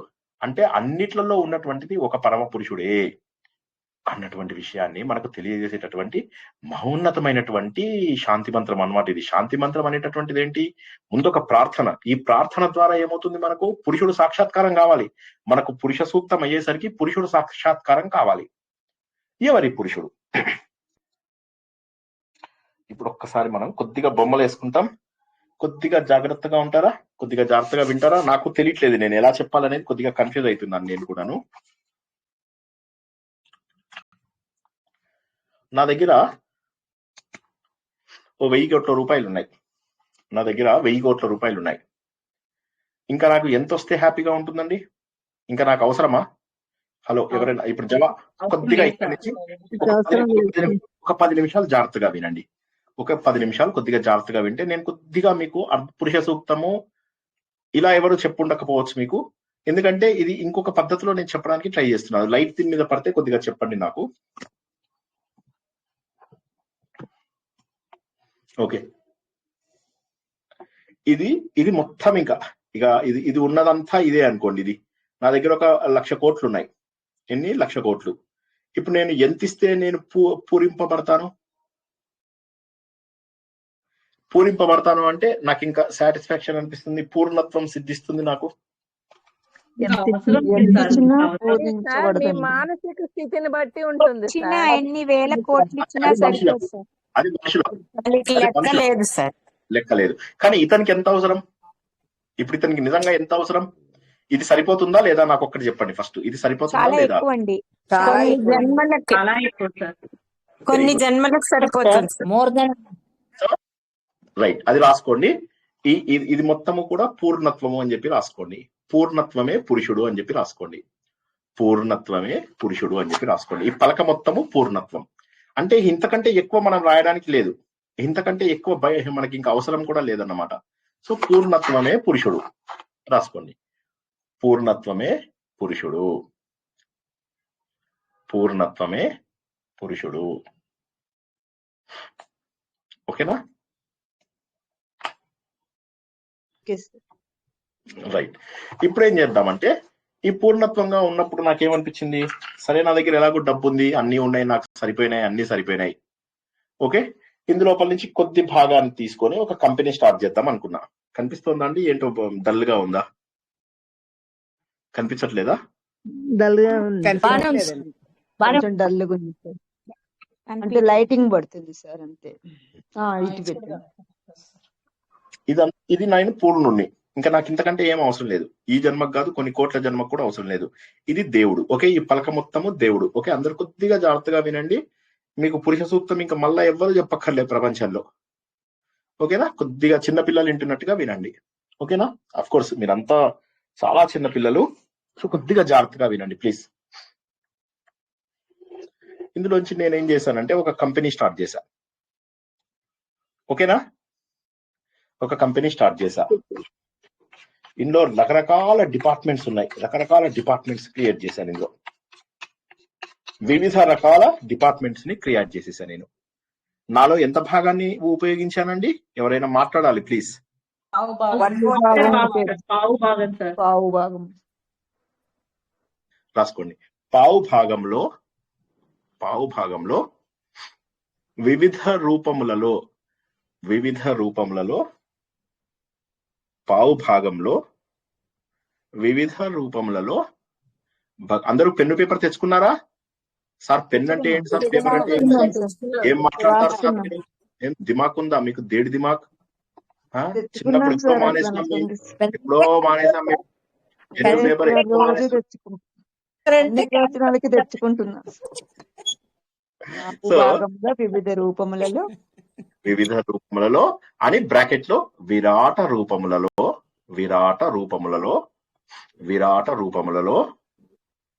ఉన్న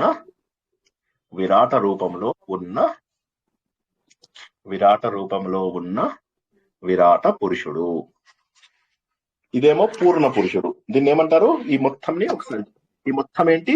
పూర్ణ పురుషుడు లేదా పరమాత్మ అని అనుకుంటారు మీది. అవునా? ఇదంతా కూడా ఇంకా భగవంతుడికి పూర్ణుడు. ఆయనకి ఇంకా వేరేదేమీ అవసరం లేదు. పూర్ణం అంటే ఏంటి? ఆయనను పూరించడానికి ఏదన్నా కావాలి.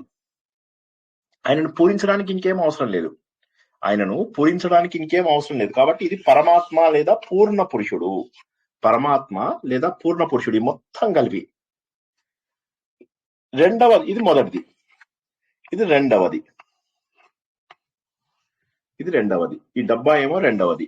దీంట్లో ఏమో వివిధ రాజతే అంటే వివిధేన రాజతే అంటే వివిధ రకాలుగా కనిపించేటటువంటి భగవంతుడు. అంటే ఇందులోపల రకరకాల రూపాలలో ఆయనే మెయింటెనెన్స్ ఇంజనీరు, ఆయనే ఈ ఇంజనీరు, ఆయన మొత్తం ఇదంతా కంపెనీ అంతా తనలోంచి తయారు చేసేసాడు. ఆయనని విరాట పురుషుడు అంటారు. ఇప్పుడు ఎంతమంది పురుషులు అయ్యారు? విరాట పురుషుడు ఇద్దరు. పూర్ణ పురుషుడు, రెండోదేమో విరాట పురుషుడు. ఓకేనా? ఓకే. ఇప్పుడు ఏం చేశాడు ఈయన? వస్తువులు లేవు, ఇందులోపల వస్తువులు లేవు, డిపార్ట్మెంట్స్ ఉన్నాయి అంతే, జస్ట్ డిపార్ట్మెంట్స్ ఉన్నాయి అంతే. ఇప్పుడు ఈయన ఏం చేశాడు? వస్తువులను తీసుకురావాలి, ఆ వస్తువులన్నింటినీ ఈయననే నడిపించాలి, ఈయన శక్తినే ఉపయోగించాలి. అంటే ఎలక్ట్రిసిటీ లేదు, ఈయననే చేత్తో తిప్పుతున్నాడు. ఒక్కొక్కసారి ఏం చేస్తున్నాడు? తనే చేయి పెడుతున్నాడు, తనే ఇటు నుంచి వస్తువులు తీస్తున్నాడు, అటు తీస్తున్నాడు, అన్ని తనే చేస్తున్నాడు, అన్ని పనులు తనే చేస్తున్నాడు. అంటే పని ఎలా చెయ్యాలి అంటే, పని అంటే ఏమని చెప్పుకున్నాం? తన మొత్తం శక్తిని ఉపయోగించి ఆయన పని చేస్తున్నాడు. తన మొత్తం శక్తిని ఉపయోగిస్తున్నాడు. తన శక్తి మొత్తాన్ని దానం చేస్తున్నాడు. తన శక్తి మొత్తాన్ని త్యాగం చేస్తున్నాడు. దాన్ని ఏమంటారని చెప్పుకున్నాం మనం స్టార్టింగ్ లోపల. దానికి ఒక పదం తెలుసుకున్నాం. ఒక కర్మ త్యాగ బుద్ధితో చేస్తే దాన్ని ఏమంటారని అనుకున్నాం?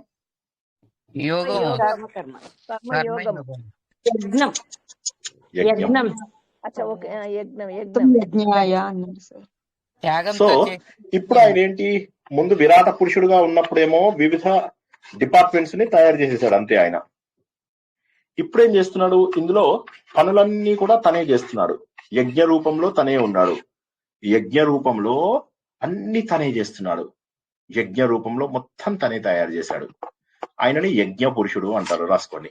యజ్ఞ పురుషుడు లేదా కర్మ పురుషుడు. నిష్కామ కర్మ పురుషుడు అన్న తప్పులేదు. పోనీ ఎవరో నిష్కామ కర్మ అన్నారు కదా, మీరు అన్నది కూడా కొంతవరకు కరెక్టే. త్యాగ పురుషుడు అన్నా కూడా ఓకే. సరేనా? హలో, ఒకసారి చెప్పండి.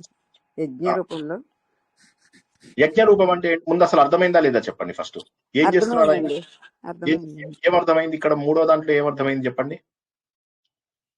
పనులు తానే చేస్తున్నాడండి. అన్ని పనులు తానే చేస్తున్నాడు అంటే ఏంటి? పనులన్నీ కూడా తనే చేస్తున్నాడు అంటే పనిని యజ్ఞం అంటారని చెప్పి తెలుసుకున్నాం. ఓకేనా? అందరి క్షేమం కోసము చేసేటటువంటి పనులను యజ్ఞం అంటారు అని చెప్పి తెలుసుకున్నాం కదా. యజ్ఞ పురుషుడు లేదా నిష్కామ కర్మ పురుషుడు. లేదా త్యాగ పురుషుడు అని చెప్పి రాసుకోండి. ఓకేనా? క్లియరా? డౌట్ వచ్చింది ఏమన్నా? ఇంకేమన్నా డౌట్ ఉందా? యజ్ఞ పురుషుడు లేదా నిష్కామ కర్మ పురుషుడు లేదా త్యాగ పురుషుడు. రాసుకున్నారండి అందరూ? రాసుకున్నాం sir. Yes sir. Yes sir. Okay, ఇప్పుడు ఎంతమంది పురుషులు వచ్చారు ఒకసారి చదవండి. ముగ్గురండి. పూర్ణ పురుషుడు, పూర్ణ పురుషుడు, విరాట పురుషుడు, యజ్ఞ పురుషుడు. యజ్ఞ పురుషుడు. యజ్ఞ పురుషుడిని ఏమంటారని చెప్పాను నేను? నిష్కామ కర్మ పురుషుడు, త్యాగ పురుషుడు. త్యాగ పురుషుడు. వండర్ఫుల్. ఇప్పుడు ఈయన ఏం చేశారంటే తను తయారు చేసిన ఈ యజ్ఞంతో తయారైన వస్తువులు ఉన్నాయి కదా, రకరకాల సైకిల్స్, కార్లు, బంగ్లాలు, ఇవన్నీ తయారు చేశాడు. ఈ సైకిల్స్, కార్లు అనుకునే బదులుగా శరీరాలు తయారు చేశాడు. రకరకాల శరీరాల్ని తయారు చేశాడు. తయారు చేసి అందులో తనే జీవంగా వెళ్ళిపోయాడు. అన్ని వస్తువులని కలిపి, అంటే ఒక ముక్కు, ఒక చెవి, కన్ను, ఇక్కడేమో ముక్కు తయారవుతుంది, ఇక్కడేమో చెవి తయారవుతుంది, ఇక్కడ తల తయారవుతుంది, ఇక్కడ కాళ్ళు తయారైతాయి, ఇక్కడ చేతులు ఇవి చేతులు తయారైతాయి, ఇక్కడ కాళ్ళు తయారయ్యాయి. ఇక్కడ డిపార్ట్మెంట్స్ అన్నమాట. ఇవి అన్నిటిని కలిపి జీవాలుగా తయారు చేశాడు. జీవాలుగా అంటే ఏంటి? చెట్లు, చేమలు, జడము, కదలేవి, కదలనివి, మనుషులు, 2 కాళ్ళ వాళ్ళు, 4 కాళ్ళ వాళ్ళు, జంతువులలో కూడా రకరకాలు ఉంటాయని మనం తెలుసుకున్నాం. భాగవతంలో ఏమని తెలుసుకున్నాము? దాని డెక్కలు ఉంటాయి, అవి కింద చీలినవి ఉంటాయి, చీలనివి ఉంటాయి. తర్వాత గోర్లు ఉన్నటువంటి వస్తువులు, ఏవి పిల్లులు అలాంటివి, తర్వాత తీగలు, తర్వాత వెదురు బొంగులు, తర్వాత పుష్పించే ఫలాలు, పుష్పించి ఫలాలు ఇచ్చేటటువంటివి, కొన్నేమో పుష్పములు ఫలములు ఇవ్వకుండా ఉండేటటువంటివి, కొన్ని డైరెక్ట్ గా ఫలాలు ఇచ్చేటటువంటివి. ఇలా రకరకాల రూపాలలో ఆయన అన్నింటినీ తయారు చేశాడు. తయారు చేసిన తర్వాత అన్నింటిలో ఆయన ప్రవేశించాడు. ఇక్కడ ఒక మనిషి ఉన్నాడు, ఈయన పేరు ఎస్ శ్రీనివాస్. ఇందులోపల ప్రవేశించాడు ఈ పురుషుడు. కనిపిస్తోందండి? కనిపిస్తుందండి. ఇది ఇక్కడ లోపల ఉంది, ఇది బయట లేదు. ఇది లోపల ఉంది. లోపల పెడితే కన్ఫ్యూజ్ అవుతుంది. బయట ఇది యాక్చువల్లీ ఇక్కడ లేదు, ఇది ఇక్కడ ఉంది. ఇక్కడ నా వేలు ఎక్కడుందో అక్కడ ఉంది. ఇక్కడ ఒకడు ఉన్నాడు. ఇందులో కోట్లాది మంది ఉన్నారు, కోట్లాది మంది, వందల కోట్ల, లక్షల కోట్ల మనిషి. ఎవరో మ్యూట్ లో పెట్టుకోలేదండి? మ్యూట్ లో పెట్టుకోండి. కోట్ల మనుషులు ఉన్నారు. ఇందులోంచి ఒక మనిషిని బయటికి లాగుదాం. శ్రీనివాస్ అనేవాడిని ఒకరిని బయటికి లాగుదాం. ఇక్కడ ఉన్నది ఎవరండి? శ్రీనివాస్ లో అంతర్యామిగా ఉన్నది ఎవరండి? చైతన్య పురుషుడు. అవునా? జీవ పురుషుడు లేదా జీవుడు అని చెప్పి రాసుకోండి. శరీరమును ధరించిన జీవ పురుషుడు. అంటే ఇప్పుడు దేవుడు ఎన్ని రూపాలలో ఉన్నాడో గుర్తించండి. పురుష సూక్తం అంటే ఇవన్నీ చెప్పేదాన్ని పురుష సూక్తం అంటారు. 4 రకాల పురుషుల్ని తయారు చేస్తారు. ముందు నేను ఏం చేశాను? నా దగ్గర బోల్డ్ డబ్బు ఉంది, అంటే బోల్డ్ అంత శక్తి ఉంది. ఈ శక్తిని మనం ఏమంటాము? రాసుకోండి. ఇచ్ఛాశక్తి, క్రియాశక్తి, జ్ఞానశక్తి అంటారు. ఈ శక్తులను ఇచ్ఛాశక్తి, క్రియాశక్తి, జ్ఞానశక్తి అంటారు. భగవంతుడి దగ్గర ఇవి ఉన్నాయి. భగవంతుడి దగ్గర ఇచ్ఛాశక్తి, క్రియాశక్తి, జ్ఞానశక్తి ఉన్నాయి. వాటి ద్వారా భగవంతుడు ఏం చేశాడంటే ఇక్కడ ఒక కంపెనీ పెట్టాడు. ఈ మొత్తం ఈ పలకంతా ఆయనదే. ఈ పలక లోపల ఏం చేశాడు? తన డబ్బంతా ఉపయోగించకుండా కొద్ది భాగాన్ని ఉపయోగించి తనే 14 అంతస్తుల బంగ్లాను ఒకటి రాశాడు. అప్పుడు ఆయనని విరాట పురుషుడు అన్నాం. 14 అంతస్తుల బంగ్లా అయిపోయినప్పుడు ఏమైంది? ఆయన ఏం చేశాడు? అందులోపల రకరకాల తత్వాలను తయారు చేశాడు. ఏమిటా తత్వాలు? పంచ జ్ఞానేంద్రియాలు, పంచ కర్మేంద్రియాలు, పంచ ప్రాణాలు, మనస్సు, బుద్ధి, చిత్తం, అహంకారం, ఇవన్నీ తయారు చేశాడు. ఇప్పుడు మన మనుషులు కావడానికి శ్రీనివాసు లో ఏమేమి ఉన్నాయో ఒకసారి చూద్దాం. అర్థమవుతుందా లేక బౌన్స్ అయిపోతుందా? లేదు సార్, ఇదే ఉంది సార్, అర్థమవుతుంది. 24 తత్వాలు కదా సార్. 24 కరెక్ట్. 24 కరెక్ట్. ఆ 24 తత్వాలతోటి నాలో పంచభూతాలతోని శరీరం తయారైంది. పంచవాయువులతోటి నా శరీరంలో నాడీ వ్యవస్థ ఇవన్నీ తయారయ్యాయి. పంచ ప్రాణాలు, పంచవాయువులు, పంచ జ్ఞానేంద్రియాలు, పంచకర్మ అన్నీ ఉన్నాయి. కానీ నేను ఇలా ఉన్నాను అంతే. దేవుడు ఏం చేశాడు? 24 తయారు చేసినప్పుడు ఆయన యజ్ఞ పురుషుడు తయారు చేసిన వాటి లోపల మరి అవి కదలాలి కదా, మళ్ళీ తనే అందులోపలికి వెళ్ళిపోయాడు. వాసుదేవ రూపం అని మనం భగవద్గీత భాగవతంలో అంటాం. భాగవతంలో దీన్నే దేవుడి రూపం ఎక్స్ప్లెయిన్ చేశారు. ఇది జీవ రూపం అంటారు కదా, జీవ రూపం అంటే శ్రీనివాస్ అనేటటువంటి మనిషిలో దేవుడున్నాడు. మణిగారు అనేటటువంటి వారిలో దేవుడున్నాడు. సుధామోహన్ అనే వారిలో దేవుడున్నాడు. ఉదాహరణకి మీరు ఒక అద్దం, నేను ఒక అద్దం, మనం అందరము ఈ 100 మందిని వెళ్ళి బయట అద్దాలు పెట్టుకొని ఇట్లా చూస్తున్నాం. అందరికీ కూడా సూర్యుడు ఎండ పడుతుంది. ఆ సూర్యుడు ఎండ మన ఇంట్లో వేసుకుంటున్నాం. మీరంటారు నా సూర్యుడు అంటున్నారు, నేనంటాను నా సూర్యుడు అంటాం. కానీ ఒకే భగవంతుడు యొక్క చైతన్యం మనందరి లోపల కూడా ప్రవహిస్తుందా లేదా? సో మన లోపల కూడా భగవంతుడు ఉన్నారా లేదా? దాన్ని జీవ పురుషుడు అంటారు. అంటే నన్ను పురుషుడు అంటారా లేదా చెప్పండి ఫస్ట్. పురము అంటే ఏంటి? ఈ శరీరం. గత వారం ఏం తెలుసుకున్నాము? పురము అంటే ఈ శరీరంని పురము అంటారు. నవద్వారే పురే దేహి అని చెప్పి మనం తెలుసుకున్నామా భగవద్గీతలో? Yes or no? చాలా డీప్ స్లీప్ లోకి వెళ్ళిపోతున్నారు. సో నవద్వారే పురే దేహి అంటే ఏంటి? ఈ పురము 9 ద్వారములను కలిగి ఉన్నది. ఈ పురములో ఎన్ని ద్వారాలు ఉన్నాయి? 9 ద్వారాలు. బొడ్డు కూడా కలుపుకుంటే 10 ద్వారాలు. 10 ద్వారాలు. సహస్రారం కూడా కలుపుకుంటే 11 ద్వారాలు. సో బొడ్డుని సహస్రారంని తీసేస్తే మొత్తం 9 ద్వారములు ఉన్నాయి ఈ శరీరంకి. సో ఈ పురము అంటే ఇది శరీరము. ఈ పురం లోపల దేవుడు లేకపోతే నడుస్తుందా? ఇది నడవదు. కాబట్టి ఆ దేవుడు పురుషుడుగా లోపల పడుకున్నాడు. అంటే పురీషయ అంటే ఈ పురంలో పడుకున్నాడు. అంటే దేవుడు వచ్చి మన లోపల స్థితుడయ్యాడు. శయ అంటే శయనించిన వాడు. కానీ ఇప్పుడు మనకేది లోపల ఉన్నటువంటి వాడు ఎవడు అంటే దేవుడు. సో ఇప్పుడు ఏం చేశాడు? నాలో ప్రవేశించాడు, మీలో ప్రవేశించాడు, మీలో ఇలా ఉన్న వాటన్నిటినీ కూడా జీవులు అంటారు. కదలకుండా ఉన్నటువంటి వాటిని జడం అంటారు. రాయి రప్పలు ఉంటాయి వాటి లోపల, జడ పదార్థాలు. అవి కూడా ఎక్కడి నుంచి వచ్చాయి? జడ పదార్థాలు ఎక్కడి నుంచి వచ్చాయండి? భగవంతుడి దగ్గర నుంచేనండి, పరబ్రహ్మ దగ్గర అది కూడా దేవుడి పంచభూతాల నుంచి వచ్చినాయి. పంచభూతాల నుంచి యజ్ఞక్రియ లోపల వచ్చినటువంటివి. జడము అన్ని జడమే. ఈ ప్రపంచంలో మన శరీరంతో సహా ప్రతిదీ కూడా జడమే. అంటే కదలిక లేనిది, చైతన్యం లేనిది.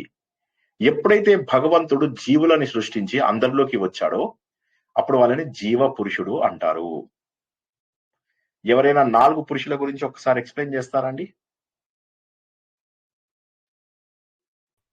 పూర్ణ పురుషుడు, విరాట్ పురుషుడు, యజ్ఞ పురుషుడు, అంటే 1/4 భాగంలో వివిధ రూపాల్లో ఉంటే విరాట పురుషుడు, విరాట్ రూపంలో ఉన్న పూర్ణ విరాట పురుషుడు. తర్వాత యజ్ఞ రూపంలో అన్ని చేసేవాడిని యజ్ఞ పురుషుడు అంటున్నాము. త్యాగ పురుషుడు లేకపోతే నిష్కామ కర్మ పురుషుడు అంటున్నాము. తర్వాత అసలు టోటల్ ఏమో పూర్ణ పురుషుడు. ఇవన్నీ అయిపోయాక తయారు చేసిన వివిధ శరీరాలు తానే జీవంగా వెళ్ళిన వాడు జీవ పురుషుడు, శరీరాన్ని ధరించి. తర్వాత శక్తి, 3 రకాల శక్తులు, ఇచ్ఛాశక్తి, క్రియాశక్తి, జ్ఞానశక్తి, ఇవన్నీ ఉన్నాయి కదా. తయారు చేశాడు. తర్వాత 14 భువనాలను తయారు చేసి 24 తత్వాలని తయారు చేసి అందులో ప్రవేశించిన వాడు జీవ పురుషుడు. 24 తత్వాలను తయారు చేసిన వాడు యజ్ఞ పురుషుడు. వాసుదేవుడిగా శరీరంలో ప్రవేశించిన వాడు జీవ పురుషుడు. వాసుదేవుడు అనకూడదు ఇక్కడ. పురుష సూక్తంలో వాసుదేవుడు అనే మాట లేదు. వాసుదేవుడు, సంకర్షణుడు, ప్రద్యుమ్నుడు, అనిరుద్ధుడు అనేటటువంటి పేర్లు భాగవతంలో వస్తాయి మనకు. అవి ఇందులో ఇక్కడ ఏం చెప్పాం అంతే. అవి తత్వంలో అంటాం అంతే. మనసు, బుద్ధి, చిత్తము, అహంకారము, పంచభూతాలు, పంచ జ్ఞానేంద్రియాలు ఇవి. అందుకే వేదము డైరెక్ట్ గా తెలుసుకోవడం కష్టం. మనం ఆల్రెడీ భాగవతంలో వాటిలో ఇవన్నీ చాలా సార్లు చెప్పుకున్నాం కాబట్టి ఇప్పుడు ఇలా చెప్తే మనకు చక్కగా అర్థమైంది. కానీ అది ఎప్పుడు నేను వాసుదేవుడు, ఎందుకంటే మీకు స్టోరీ లాగా చెప్తే బాగుంటుందని ఇవాళ ఇవాళ కూడా స్టోరీ లాగానే చెప్పుకున్నాం, కానీ పేర్లు ఇవ్వలేదు అనమాట అంతే. అంటే ప్రాణం రూపంలో, అందరిలో చైతన్య రూపంలో వచ్చినటువంటి వాడు ఆయన కూడా పురుషుడే. సో పురుషుడు అంటే ఎవరు? 4 రకాలుగా మనకు కనిపిస్తున్నాడు. ఈ 4 రకాల విషయాలని తెలిపేదే మనకు పురుష సూక్తము. క్లియరా? ఇప్పుడు డౌట్స్ అడగండి. నేను ఒక్క శ్లోకం అయితే చెప్పుకుందాం. ఇవాళ ఏ రెండు చేస్తున్నాం కదా, ఒక్క శ్లోకమైనా క్లుప్తంగా చెప్తాం, సరేనా? అర్థం కాని వాళ్ళు ముందు ప్రశ్నలు అడిగితే నేను చెప్తా. సిగ్గుపడకుండా అడగండి. చాలా మంది సిగ్గుపడుతున్నారు లేదా నిద్రపోతున్నారు. కదలే అంటే పూర్ణ వాటిని పురుషుడు జీవులు, కదలని సార్, వాటిని పూర్ణ జడములు. పురుషుడి ఇక్కడ నుంచి కూడా విరాట యజ్ఞ పురుషుడు, పురుషుడు యజ్ఞ పురుషుడు, జీవ పురుషుడు ఇట్లా వచ్చారా సార్ మొత్తం? కరెక్ట్, ఇదే సీక్వెన్స్ లో వచ్చింది. కరెక్ట్. పూర్ణ పురుషుడు అంటే సృష్టి అంతా వ్యాపించిన చైతన్యం అని కూడా అనొచ్చు కదా. సృష్టి అంతా కాదు, తప్పు. సృష్టి ప్లస్ సృష్టి కంటే పైన. ఇది సృష్టి ఎక్కడైంది అంటే మీకు? మొత్తం విశ్వమంతా. ఇది సృష్టి, విశ్వమంతా ఇది సృష్టి. వినండి ఒకసారి, ఇది విశ్వమంతా సార్. మాత్రమే. ఇది సృష్టి, ఇది అంతా. అదే మనకు కనిపించేటటువంటి కోట్లాది కోట్ల కోట్ల కోట్ల కోట్ల భువనాలు, గెలాక్సీలు ఏవైతే ఉన్నాయో అదంతా కూడా 1/4వ పాదంలోనే చేశాడు భగవంతుడు. విరాట్ పురుషుడు ఓకే. కదండి. అంటే అది 14 విరాట్ పురుషుడు. భువనాల కంటే ముందేనా సార్? సార్ పూర్ణ పురుషుడు అంటే మొత్తం ఈ 1/4 కాకుండా మొత్తం అని చెప్పొచ్చు కదా. మొత్తం ఆ. ఫుల్. ఇది 1/4 మాత్రము సృష్టి జరిగింది. 1/4 మాత్రం సృష్టించింది అది విరాట్ పురుషుడు. విరాట్ 3/4 పురుషుడు. అలాగే ఉందన్నట్ట సార్. పరిపూర్ణత్వంలో పూర్ణ పురుషుల్లో 3/4 కరెక్ట్, ఇంకా అలాగే ఉంది. ఇప్పుడు మీరే చెప్పండి, మీ దగ్గర 1,00,000 కోట్ల వస్తువు ఉంటే మీరు కంపెనీ 1,00,000 కోట్లు పెట్టి పెడతారా, లేకపోతే 1000 కోట్లు పెట్టి పెడతారా? 1000 కోట్లు పెట్టి. అంతే, కొంత దాంతో పెడతాం.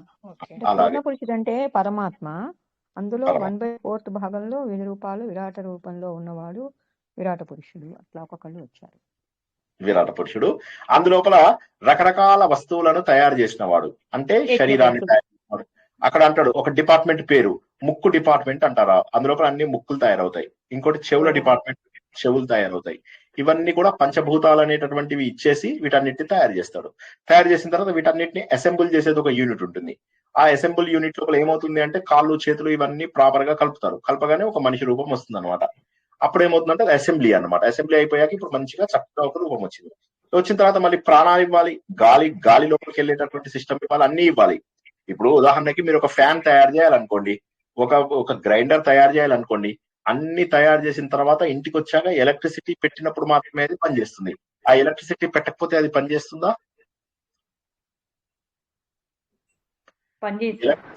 ఎలక్ట్రిసిటీ లేకపోతే గ్రైండర్ పనిచేస్తుందా? పనిచేయదు సార్. మనమందరం లేదు సార్, పనిచేయదు. మనమందరం కూడా అలానే ఈ శరీరాలు ఉన్నాయి, చైతన్యం ప్రవేశిస్తే పనిచేస్తుంది అంతే. కానీ ఆ గ్రైండర్ తన ఫంక్షనాలిటీ, బ్యూటిఫుల్ ఫంక్షనాలిటీ ఉంది. మంచిగా లోపలేయగానే గ్రైండ్ చేయడము అవి ఇవి. గ్రైండర్ చేసే పని ఫ్యాన్ చేస్తుందా? చెయ్యదు. గ్రైండర్ చేసే పని మోటార్ సైకిల్ చేస్తుందా? మోటార్ సైకిల్ చేసే పని గ్రైండర్ చేస్తుందా? సార్ చేస్తుంది సార్. మొన్న మోటార్ సైకిల్ మీద ఎవడో కొట్టేశాడు ఒకరిని, వాడు నుజ్జు అయ్యాడు సార్. అంటే అది కాదు, దాని గురించి కాదు నేను చెప్తున్నది. బేసిక్ ఫంక్షనాలిటీ ఏదైతే ఉందో ఆ ఫంక్షనాలిటీ ప్రకారము బైక్ ఫంక్షనాలిటీ బైక్దే, దీని ఫంక్షనాలిటీ అన్నిటి రకరకాల జీవులని అన్నింటినీ తయారు చేసేసాడు. చేసి వాటి లోపల ఎలక్ట్రిసిటీ పెట్టాడు. ఈ బైక్స్ అయితే ఎవరు మ్యూట్ లో లేరండి, మ్యూట్ లో పెట్టుకోవాలి. సో ఏమైతుందంటే ఇలా పెట్రోలు, డీజిల్ ఇవన్నీ వేయకపోతే అవి అలా ఉంటాయి అంతే. మీ బైక్ కదిలి వెళ్ళిపోతుందా? ఇప్పుడు మీరు బైక్ మీద కూర్చున్నారు, ఊరికే ఫ్రెండ్లీగా ఫ్రెండ్స్ తోటి మాట్లాడుతుంటే బైక్ ఆటోమేటిక్ గా కదిలి వెళ్ళిపోతుందా అండి? వెళ్ళాలి. దానికి పెట్రోల్ కొట్టించి యాక్టివేట్ చేయాలి. చేయగానే అప్పుడు అది బయలుదేరుతుంది. అదే విధంగా ఈ సోఫా ఉంది, సోఫా కదిలి వెళ్ళిపోతుందా? వెళ్ళట్లేదు. అదే విధంగా కంప్యూటర్ ఉంది, కంప్యూటర్ సడన్ గా స్విచ్ ఆఫ్ అవుతుందా? ఇది ఛాన్స్ ఉంది. ఎందుకంటే ఈ మధ్య టెలిగ్రామ్ వాడు కొద్దిగా కొత్త ప్రాబ్లమ్స్ చాలా క్రియేట్ చేస్తున్నాడు. ఇది నేను చెప్పాలనుకుని మర్చిపోయాను. ఇది ఒకసారి అందరికీ కూడా ఒక ముఖ్య గమనిక. ఎట్టి పరిస్థితులలో కూడా ఎలాంటి లింక్స్ ని ఎవరు ప్రెస్ చేయవద్దు. కొత్త లింకులు గానీ కొత్త ఫైళ్లు గానీ గ్రూప్ లో పెట్టకూడదు. ఎందుకంటే రీసెంట్ గా ఒక గ్రూపు, ఆ గ్రూప్ పేరు నేను చెప్పదలుచుకోలేదు, వాళ్ళ 5 గ్రూపులు ఉన్నాయి. 4 గ్రూపుల లోపల వాళ్ళ గ్రూప్స్ మొత్తం క్లోజ్ అయిపోయాయి. ఇప్పుడు ఆ గ్రూప్ లో ఉన్న మెటీరియల్ లేదు, ఆ గ్రూప్ లో ఉన్న యూజర్స్ లేరు, ఇంకెవ్వరూ లేరు. ఏం చేయాలి ఇప్పుడు? ఆవిడతో పాటు ఇది క్లిక్ చేసిన వాళ్ళు ఇంకో 10 మంది ఉన్నారు, వీళ్ళందరూ కూడా డిలీట్ అయిపోయారు. ఇప్పుడు ఆ గ్రూపులు లేవు. ఇప్పుడు ఫర్ ఎగ్జాంపుల్ ఈ ఋగ్వేదం అనే గ్రూప్ లేదనుకోండి, ఇందులో ఉన్న 1000-1100 మంది పోయినట్టే. ఇందులో ఇప్పటివరకు మనం స్టోర్ చేసుకున్న ఐటమ్ అన్ని పోయినట్టే. Nobody can access this, nobody can do anything about it. కాబట్టి మనం ఏం చేయాలంటే ఇప్పటి నుంచి గ్రూపులో లింకులు అవి ఇవి పెట్టద్దు. జస్ట్ నేను ఏం చేస్తున్నానంటే ఇవాళ నుంచి అందరికీ తీసేస్తున్నాను యాక్సెస్. నంబర్ 1. నంబర్ 2 ఏంటంటే నేను ఈ తమిళ్ వాళ్ళది ఒకటి కొత్తది అరెట్టా ఏదో ఉంది కదా, అది ఆ వాట్సాప్ లాంటి చాట్, దాన్ని ఒకసారి టెస్ట్ చేద్దాం మనం. ఎప్పుడైనా అందరికి లింక్ పంపిస్తాను. ఒకరోజు అందులోపల మనము ఒక ప్రవచనం చెప్పుకుందాం. అందరికి బాగుంటే దాన్ని వాడడం మొదలెడదాం. ఎందుకంటే ఈ మధ్య టెలిగ్రామ్ లోపల కొత్త స్పామ్స్ వస్తున్నాయి. మన గ్రూప్ లో కూడా చాలా మంది ఐడీలు పోగొట్టుకున్న వాళ్ళు వీళ్ళు ఇంతకు ముందు ఉన్నారు. డబ్బు ఆశకు పోగొట్టుకున్న వాళ్ళు. అది కాక మన గ్రూప్ లో అప్పుడప్పుడు మీకు తెలియని ఫారిన్ నేమ్స్ అవి ఇవి వస్తూ ఉంటాయి. వాళ్ళు వచ్చి మొత్తం గ్రూప్ లో ఎవరెవరు ఉన్నారో చూస్తారు. వీళ్ళందరినీ తీసుకెళ్లి ఇంకో గ్రూప్ లో యాడ్ చేస్తారు. యాడ్ చేసి చాలా నేను వస్తున్నాయి సార్, చాలా చాలా వస్తున్నాయి వస్తున్నాయి సార్. ఇట్లాంటివి. బ్లాక్ లో మనీ పెట్టిన అందుకోసం విషయాలు చాలా వస్తున్నాయండి. బిజినెస్ సార్ ఎక్స్పీరియన్స్ చేసాం సార్. సో అందరూ పోగొట్టుకున్న వాళ్ళు కూడా ఉన్నారు. డబ్బులు పోగొట్టుకున్న వాళ్ళు ఉన్నారు, తెలివైన వాళ్ళు ఉన్నారు, ఇంజనీరింగ్లు డాక్టర్లు చేసుకున్న వాళ్ళు ఉన్నారు, పెద్ద పొజిషన్స్ లో ఉన్న వాళ్ళు కూడా మోసపోయినటువంటి వాళ్ళు ఎంతమందో లెక్కలేదు. కాబట్టి ఇక్కడ రిక్వెస్ట్ ఏంటంటే ముందు టెలిగ్రామ్ లో ఏం పోస్ట్ చేయొద్దు. ఏ గ్రూప్ లో ఎవరు పోస్ట్ చేసినా నేను మాత్రం ఇక ఊరుకునేది లేదు. ఎందుకోసము? ఎందుకంటే ఈ గ్రూపులు క్లోజ్ చేసుకునేటటువంటి అవకాశం లేదు మనకు. అయితే నేనేం చేస్తున్నానంటే రేపటి నుంచి ఎవ్వరు ఏది పోస్ట్ చేయలేరు ఈ గ్రూప్ లోపల. ఓకే, తర్వాత మొదటిది. రెండవది ఏంటంటే మనము ఈ కొత్త అప్లికేషన్ ఏదైతే ఇండియన్స్ డెవలప్ చేసినటువంటిది ఒక అప్లికేషన్ ఉంది. ఆ అప్లికేషన్ లోకి 1 నెల 2 నెలలు 3 నెలలు చూద్దాం. అసలు అప్పుడప్పుడు once in a while test చేస్తూ చూద్దాం. బాగుంది అనుకుంటే ఇవే గ్రూపులు అక్కడ కూడా క్రియేట్ చేసుకుని అందులోనే పెట్టుకుందాం ప్రవచనాలు. అందులో రికార్డింగ్ అది కూడా బాగుంది, చూద్దాం. కొన్నాళ్ళు చూస్తే కదా మనకు తెలిసేది. చూసి మనం ట్రై చేద్దాం. బాగుంటే వెళ్దాం. లేకపోతే ఇది మట్టుకు అది బాగా సక్సెస్ అయ్యేదాకా ఇందులోపల ఎవరు కూడా ఏది పోస్ట్ చేయకూడదు, ఫైల్స్ పోస్ట్ చేయకూడదు. తర్వాత ఇంకో నేను చూస్తున్నాను చాలా మంది బాగా తెలిసిన సైట్స్, తర్వాత బాగా మంచిగా మనకు ఇంట్లో ఫోటోలు తీసినటువంటివి పెడుతున్నారు. తప్పని కాదు నేను అనేది. ఏమవుతుందంటే ఒక చిన్న విషయం చెప్పాలి. ట్రోజన్ హార్సెస్ అని ఉంటాయి. ట్రోజన్ హార్సెస్ అంటే ఏంటంటే అది మనకు కనిపిస్తుంది బయటికి మంచి దానిలాగానే కనిపిస్తుంది, లోపల చెడు చేసేది ఉంటుంది అన్నమాట. అది మాల్వేర్. సో అది మీరు అలాంటివి వాడకూడదు. అదే విధంగా ఏమవుతాయి, కొన్ని ఫైల్స్ మీకు అది మామూలు వర్డ్ డాక్యుమెంట్ లాగానే ఉంటుంది. ఆ వర్డ్ డాక్యుమెంట్ ఎంత ఉన్నది 20 KB ఉంటుంది మామూలుగా. వాడు ఏం చేస్తాడు, వైరస్ ని దీనికి అటాచ్ చేస్తాడు. దీన్ని 10 MB అయిపోతుంది ఫైల్. మనకు అది తెలియదు. అది ఓపెన్ చేస్తే వర్డ్ డాక్యుమెంటే ఓపెన్ అవుతుంది. మనకేం తెలియని కూడా తెలియదు అసలు. అందులో ఉన్న వైరస్ మెల్లగా లేస్తుంది అన్నమాట, నిద్రలేస్తుంది. అమ్మయ్య అని చెప్పి ఓపెన్ చేసి గ్రూప్ మొత్తాన్ని నాశనం చేస్తుంది. ఇలాంటివి చాలా ఉన్నాయి. లింకులు పోగొట్టుకున్న తర్వాత నా ఫొటోస్ ఉన్నాయి దీని దగ్గర, కొద్దిగా క్లిక్ దిస్ లింక్ అనగానే దాన్ని కొట్టగానే మీ యాక్సెస్ మొత్తం పోతుంది. ఇలా కూడా కొంతమందికి అయింది. మనకు వచ్చింది, అందరికీ కూడా చాలా మందికి వచ్చింది. ఇది మర్చిపోయారా అందరూ? ఇది వచ్చింది చాలా మందికి. నీ ఫోటో నా దగ్గర చాలా మందికి వచ్చింది. అప్పుడు మీరు డిలీట్ చేయమంటే వెంటనే అన్ని డిలీట్ వచ్చింది సార్ చేశాను. మాకందరికి. కరెక్ట్. కాబట్టి ఏంటంటే మళ్ళీ తర్వాత ఒక ఆవిడ ఫోన్ చేసి నాకెవరో నాతో చాట్ చేస్తున్నారండి. ఏం చాట్ చేస్తున్నారు అంటే, ఇట్లా నా చిన్నప్పటి క్లాస్మేట్ ఏమో అనుకున్నాను, నేను బిజీగా ఉన్నాను అంటే, కాదు నాతో మాట్లాడాలని బుంగమూతి పెట్టాడు, ఇక మాట్లాడక తప్పట్లేదు అని ఆవిడ చాలా గోల చేశారు. చేస్తే నేను ఇంతకీ మీ వయసు ఎంత అంటే జస్ట్ 75 అని. నెక్స్ట్ 75 లో ఇప్పుడు మీకు వాళ్ళతో చాటింగ్ లో అవి అవసరం ఏముందండి, వదిలేసేయండి అంటే, అంతే అంటారా, ఆయన కోపం ఏమి రాదా అని. నీకు కోపం అనేది వదిలేసేయండి, ఇంకా ఎవడో మాట్లాడుతున్నాడు దానికి మీరు ఇది. అలాగే మన గ్రూప్ లోపల ఆర్ డాట్ అని ఆర్ఆర్ఆర్ డాట్ అని ఇలా చాలా మంది మన గ్రూప్ లోపల వచ్చారు. వాళ్ళందరినీ డిలీట్ చేసుకుంటూ పోతున్నాం. ఇక ఓపిక నశించిపోతుంది. అది కాక టెలిగ్రామ్ కూడా ఈ మధ్య సరైనటువంటి సపోర్ట్ మనకి ఇవ్వడం లేదు. సో మనం చూద్దాం. This is the plan. ఇప్పటివరకు ప్రస్తుతానికి ఏం లేదు. రేపటి నుంచి ఎవరు గ్రూప్ లో ఏమీ పోస్ట్ చేయకుండా పెట్టేస్తాను నేను. ఓకేనా?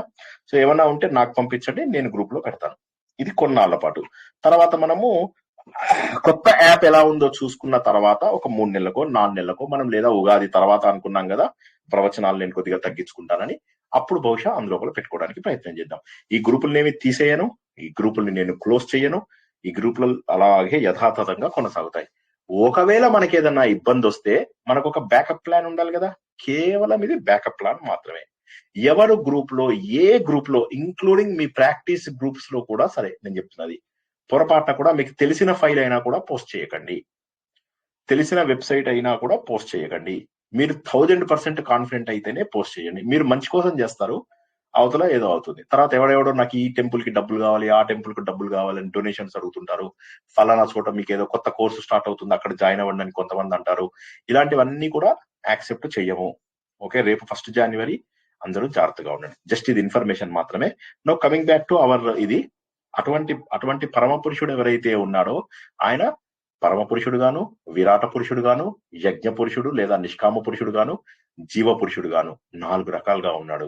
ఈ 4 రకాలుగా ఉన్నటువంటి వ్యక్తి జీవం ఎలా తయారు చేశాడు, మన సిస్టమ్ ని ఎలా తయారు చేశాడు, మన వర్ణ వ్యవస్థను ఎలా తయారు చేశాడు, మనం ఏమి నేర్చుకుంటాం ఇందు లోపల, ఏమిటి ఆ గొప్ప విషయం, ఏమిటి ఇందు లోపల ఉన్నటువంటి ఆ గొప్ప విషయం ఏమిటి. ఇందులో మనం మొదటి ఏవైతే 15-16 శ్లోకాలు మనం చెప్పుకుంటామో వీటిని పూర్వ నారాయణ శ్లోకాలు అంటారు. అంటే పూర్వ నారాయణ అంటే మనకి ఇక్కడ నారాయణ అనొచ్చా అంటే కొంతమంది అంటారు, అలాగే వైష్ణవ దీన్ని పండితులు కొంతమంది అంటారు. అందులోపల ఏముంటుందంటే విరాట పురుషుడు ఎలా ఉంటాడు, ఆయన స్వరూపం ఏంటి, సృష్టి ఏంటి, యజ్ఞం ఏంటి, ఇవన్నీ. ఉత్తర నారాయణ అంటే ఉత్తర భాగం. ఆ ఉత్తర భాగం లోపల ఏంటంటే ఇక మిగిలిపోయినవన్నీ కూడా ఈ మోక్షము పరమాత్మ తత్వ గురించి చెప్తాయి. సో ఇది గుర్తుంచుకోండి. 15-16 శ్లోకాల వరకు ఉన్నటువంటిదేమో పూర్వ శ్లోకాలు. మన మొత్తం ఈ భగవంతుడి యొక్క పరమాత్మ యొక్క రూపము ఇవన్నీ యజ్ఞం వరకు చూపిస్తాయి. ఆ తర్వాత ఈ జీవుడు ఆ పురుషుణ్ణి ఎలా తెలుసుకుంటాడు ఒకసారి జాగ్రత్తగా అర్థం చేసుకోండి. మోక్షం అంటే ఏంటి, నేను నా లోపల ఉన్న భగవంతుడు ఆ పరమాత్మ అని తెలుసుకోవడం. ఉదాహరణకి ఇందులోపల ఉన్నటువంటి ఈ వ్యక్తి తనెవరో కాదు, ఇక్కడ అంతా ఉన్నదంతా తనే అని చెప్పి గుర్తించడం. సముద్రంలో ఉన్నటువంటి ఒక బిందువు నేను సముద్రాన్ని అని చెప్పి గుర్తించడం. సముద్రంలో ఉన్నటువంటి అల నేనే సముద్రాన్ని అని చెప్పి గుర్తించడమే మోక్షం. ఇదే పరమాత్మ తత్వం. సో ఇది చాలా చాలా చాలా చాలా అద్భుతమైనటువంటిది. ఇక ఇంతకు మించి మనకి ఇక వేరేది లేదు. ఇందులోపల మనం తెలుసుకుంటాం సృష్టి ఎలా జరిగింది, యజ్ఞం ఎలా జరిగింది, వేదాలు ఎక్కడి నుంచి వచ్చాయి, ఇవన్నీ ఏంటి, వీళ్ళు యజ్ఞం చేసి ఇవన్నీ తెలుసుకుంటున్నారు. వాళ్ళు ఏమేమి వచ్చాయి, వేదాలు వచ్చాయని తెలుసుకున్నారు, జంతువులు వచ్చాయని తెలుసుకున్నారు, వర్ణ వ్యవస్థ వచ్చిందని తెలుసుకున్నారు, గ్రహాలు వచ్చాయి, మనకు 8 దిక్కులు ప్లస్ టాప్ అండ్ బాటం కలుపుకుంటే 10 దిక్కులు వచ్చాయి, మోక్ష మార్గం ఏంటి. ఇలా మనం పుట్టిన తర్వాత అందరికీ మోక్ష మార్గం అర్హత ఉందా, లేదు, కేవలం మనుషులకు మాత్రమే. ఇవన్నీ కూడా తెలియజేసే అంటే చాలా అత్యద్భుతమైనటువంటి విషయం అన్నమాట. ఇది చాలా చాలా చాలా చాలా చాలా గొప్పదైనటువంటి మహోన్నతమైనటువంటి సూక్తం ఇది. ఈ సూక్తం పైన ఆధారపడే అన్ని పురాణాలు ఇక స్టార్ట్ అయ్యాయి. మరి పురుషుడు ఎలా, అంతకుముందు ఈ పూర్తి రూపంలో ఉన్నప్పుడు భగవంతుడు ఎలా ఉన్నాడు, దాన్ని నాసదీయ సూక్తంలో తెలుసుకుంటాం. ఇదంతా కలిపి నాసదీయ సూక్తంలో తెలుసుకుంటాం. పురుష సూక్తంలో ఏంటంటే ఈయన 2, 3, 4లో ఏం చేశాడు అనేది తెలుసుకుంటాం. ఇది అర్థం కాని వాళ్ళు ఒకసారి అడగండి, నేను ఫస్ట్ శ్లోకం చదువుతా. పూర్వనారాయణుడు ఏదో చెప్పారు కదా సార్, ఇంకొకసారి చెప్పండి. ఏం లేదమ్మా, పూర్వనారాయణ అంటే ఫస్ట్ 15-16 శ్లోకాలు. అందులోపల సృష్టి క్రమము, యజ్ఞము ఏవైతే తెలుసుకున్నామో అవి. చివరి శ్లోకాలు ఉత్తర నారాయణ శ్లోకాలు అంటే ఏంటంటే అవి మనకు మోక్షము పరమాత్మ యొక్క అసలు తత్వాన్ని తెలియజేస్తాయి. ఏముంది అందులో, సింపుల్, స్ట్రైట్ ఫార్వర్డ్. ఇంకేమన్నా అర్థం కాకపోతే అడగండి అందులో. అంటే ఇప్పుడు నేను చెప్పినవన్నీ కూడా ఫస్ట్ 15-16 శ్లోకాలలో వస్తాయి. మన వర్ణ వ్యవస్థ ఎవరు తయారు చేశారు, ఎట్లా ఉంది, వేదాలు ఎక్కడి నుంచి వచ్చాయి, యజ్ఞం ఏ పద్ధతిలో చేశారు, సృష్టి లోపల ముందు ఏమొచ్చాయి, తర్వాత ఏమొచ్చాయి, ఇవన్నీ కూడా తెలిపేవన్నీ మొదటి 15-16. చివరికి ఏమిటి, ఈ పుట్టినటువంటి శ్రీనివాస్ ఎవరైతే ఉన్నాడో ఈయన మోక్ష మార్గాన్ని తెలుసుకోవడం కోసం చివరి శ్లోకాలు ఏవైతే ఉంటాయో అవి 17-18 శ్లోకాల, 17, 18, 19, 20, 21, 22 శ్లోకాల, 24 శ్లోకాల వరకు కూడా కొన్ని చోట్ల చూపిస్తారు మనకు. వాటన్నిటిలో ఉన్నటువంటిది ఏంటంటే నేను మోక్షాన్ని ఎలా సాధిస్తాను అది ఊరికే పూర్వ ఉత్తర అనండి. నారాయణ అంటే మళ్ళీ విష్ణుమూర్తిదా అంటారు, వదిలేసేయండి. ఇదే మనము దేవి భాగవతంలో తెలుసుకున్నాం, ఇదే మనము విష్ణుమూర్తి శ్రీమద్ భాగవతంలో తెలుసుకున్నాం, ఇదే మనము శ్రీకృష్ణుడి యొక్క విశ్వరూపంలో తెలుసుకున్నాం, ఇదే మనం అన్ని చోట్ల కూడా తెలుసుకుంటాం. ఇంకా వేరే దీనికి there is no other way to learn it. ఇదే అన్ని చోట్ల తెలుసుకుంటాం. కాబట్టి పురుష సూక్తమే మూలం అన్నింటికి. క్లియర్? మొదటి శ్లోకం చదవనా? చదవండి సార్. చదవండి సార్. హరి ఓం. సహస్రశీర్షా పురుషః సహస్రాక్షః సహస్రపాత్ స భూమిం విశ్వతో వృత్వా అత్యతిష్టద్దశాంగులం పురుష ఏవేదగం సర్వం యద్భూతం యచ్చ భవ్యం ఉతామృతత్వశేషానః యద అన్నేనాతిరోహతి ఏతావానస్య మహిమా అతో జాయాగిశ్చ పూరుషః పాదోస్య విశ్వాభూతాని త్రిపాదస్యామృతం దివి. ఇంతవరకు మనం నేర్చుకున్నట్లయితే చూద్దాం. ఇప్పుడు ఏమంటున్నాడు? ఫస్ట్ లైనే సహస్ర శీర్ష పురుష. ఓకే, ఇప్పుడు మనం నేర్చుకుంటున్నది సహస్ర శీర్ష పురుష. దీని అర్థం మనం తెలుసుకున్నాం, భగవద్గీతలో తెలుసుకున్నాం. ఎవరన్నా చెప్పండి ఈక్వలెంట్ శ్లోకాన్ని భగవద్గీతలో.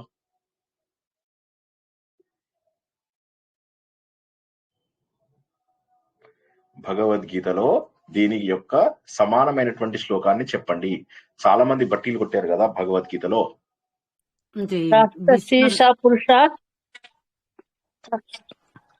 విశ్వరూప సందర్శన యోగంలో ఉంటుంది. అదే చదవండి. సహస్ర శీర్ష ఇందులో ఉన్నది మనకు. అయ్యయ్యో జనాలు ఎందుకు చూడండి మరి, ఎందుకు ఇన్నాళ్ళు బట్టి కొట్టారు, మెమోరీలు చేశారు, వేరే వాళ్ళకు కూడా పాపం అమాయకులందరికీ నేర్పిస్తున్నారు. ఏమి తెలియకుండా మీరు అజ్ఞానంలో ఉండి ఇంకో కొంతమందిని అజ్ఞానం దారిలోకి లాక్కెళ్తున్నారు. సహస్ర పాదములు, ఉదరములు, వక్త్రములు చెప్పండి. అనేక బాహు ధర వక్ర నేత్రం బహూదర వక్ర నేత్రం పశ్యామి త్వం సర్వతోనంత రూపం సర్వతోనంత రూపం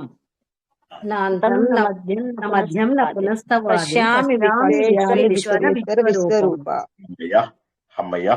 సో ఏమైతుందంటే అన్వయించుకోవడము దేవదేహి సర్వాంస్తదా భూత విశేష సంగా.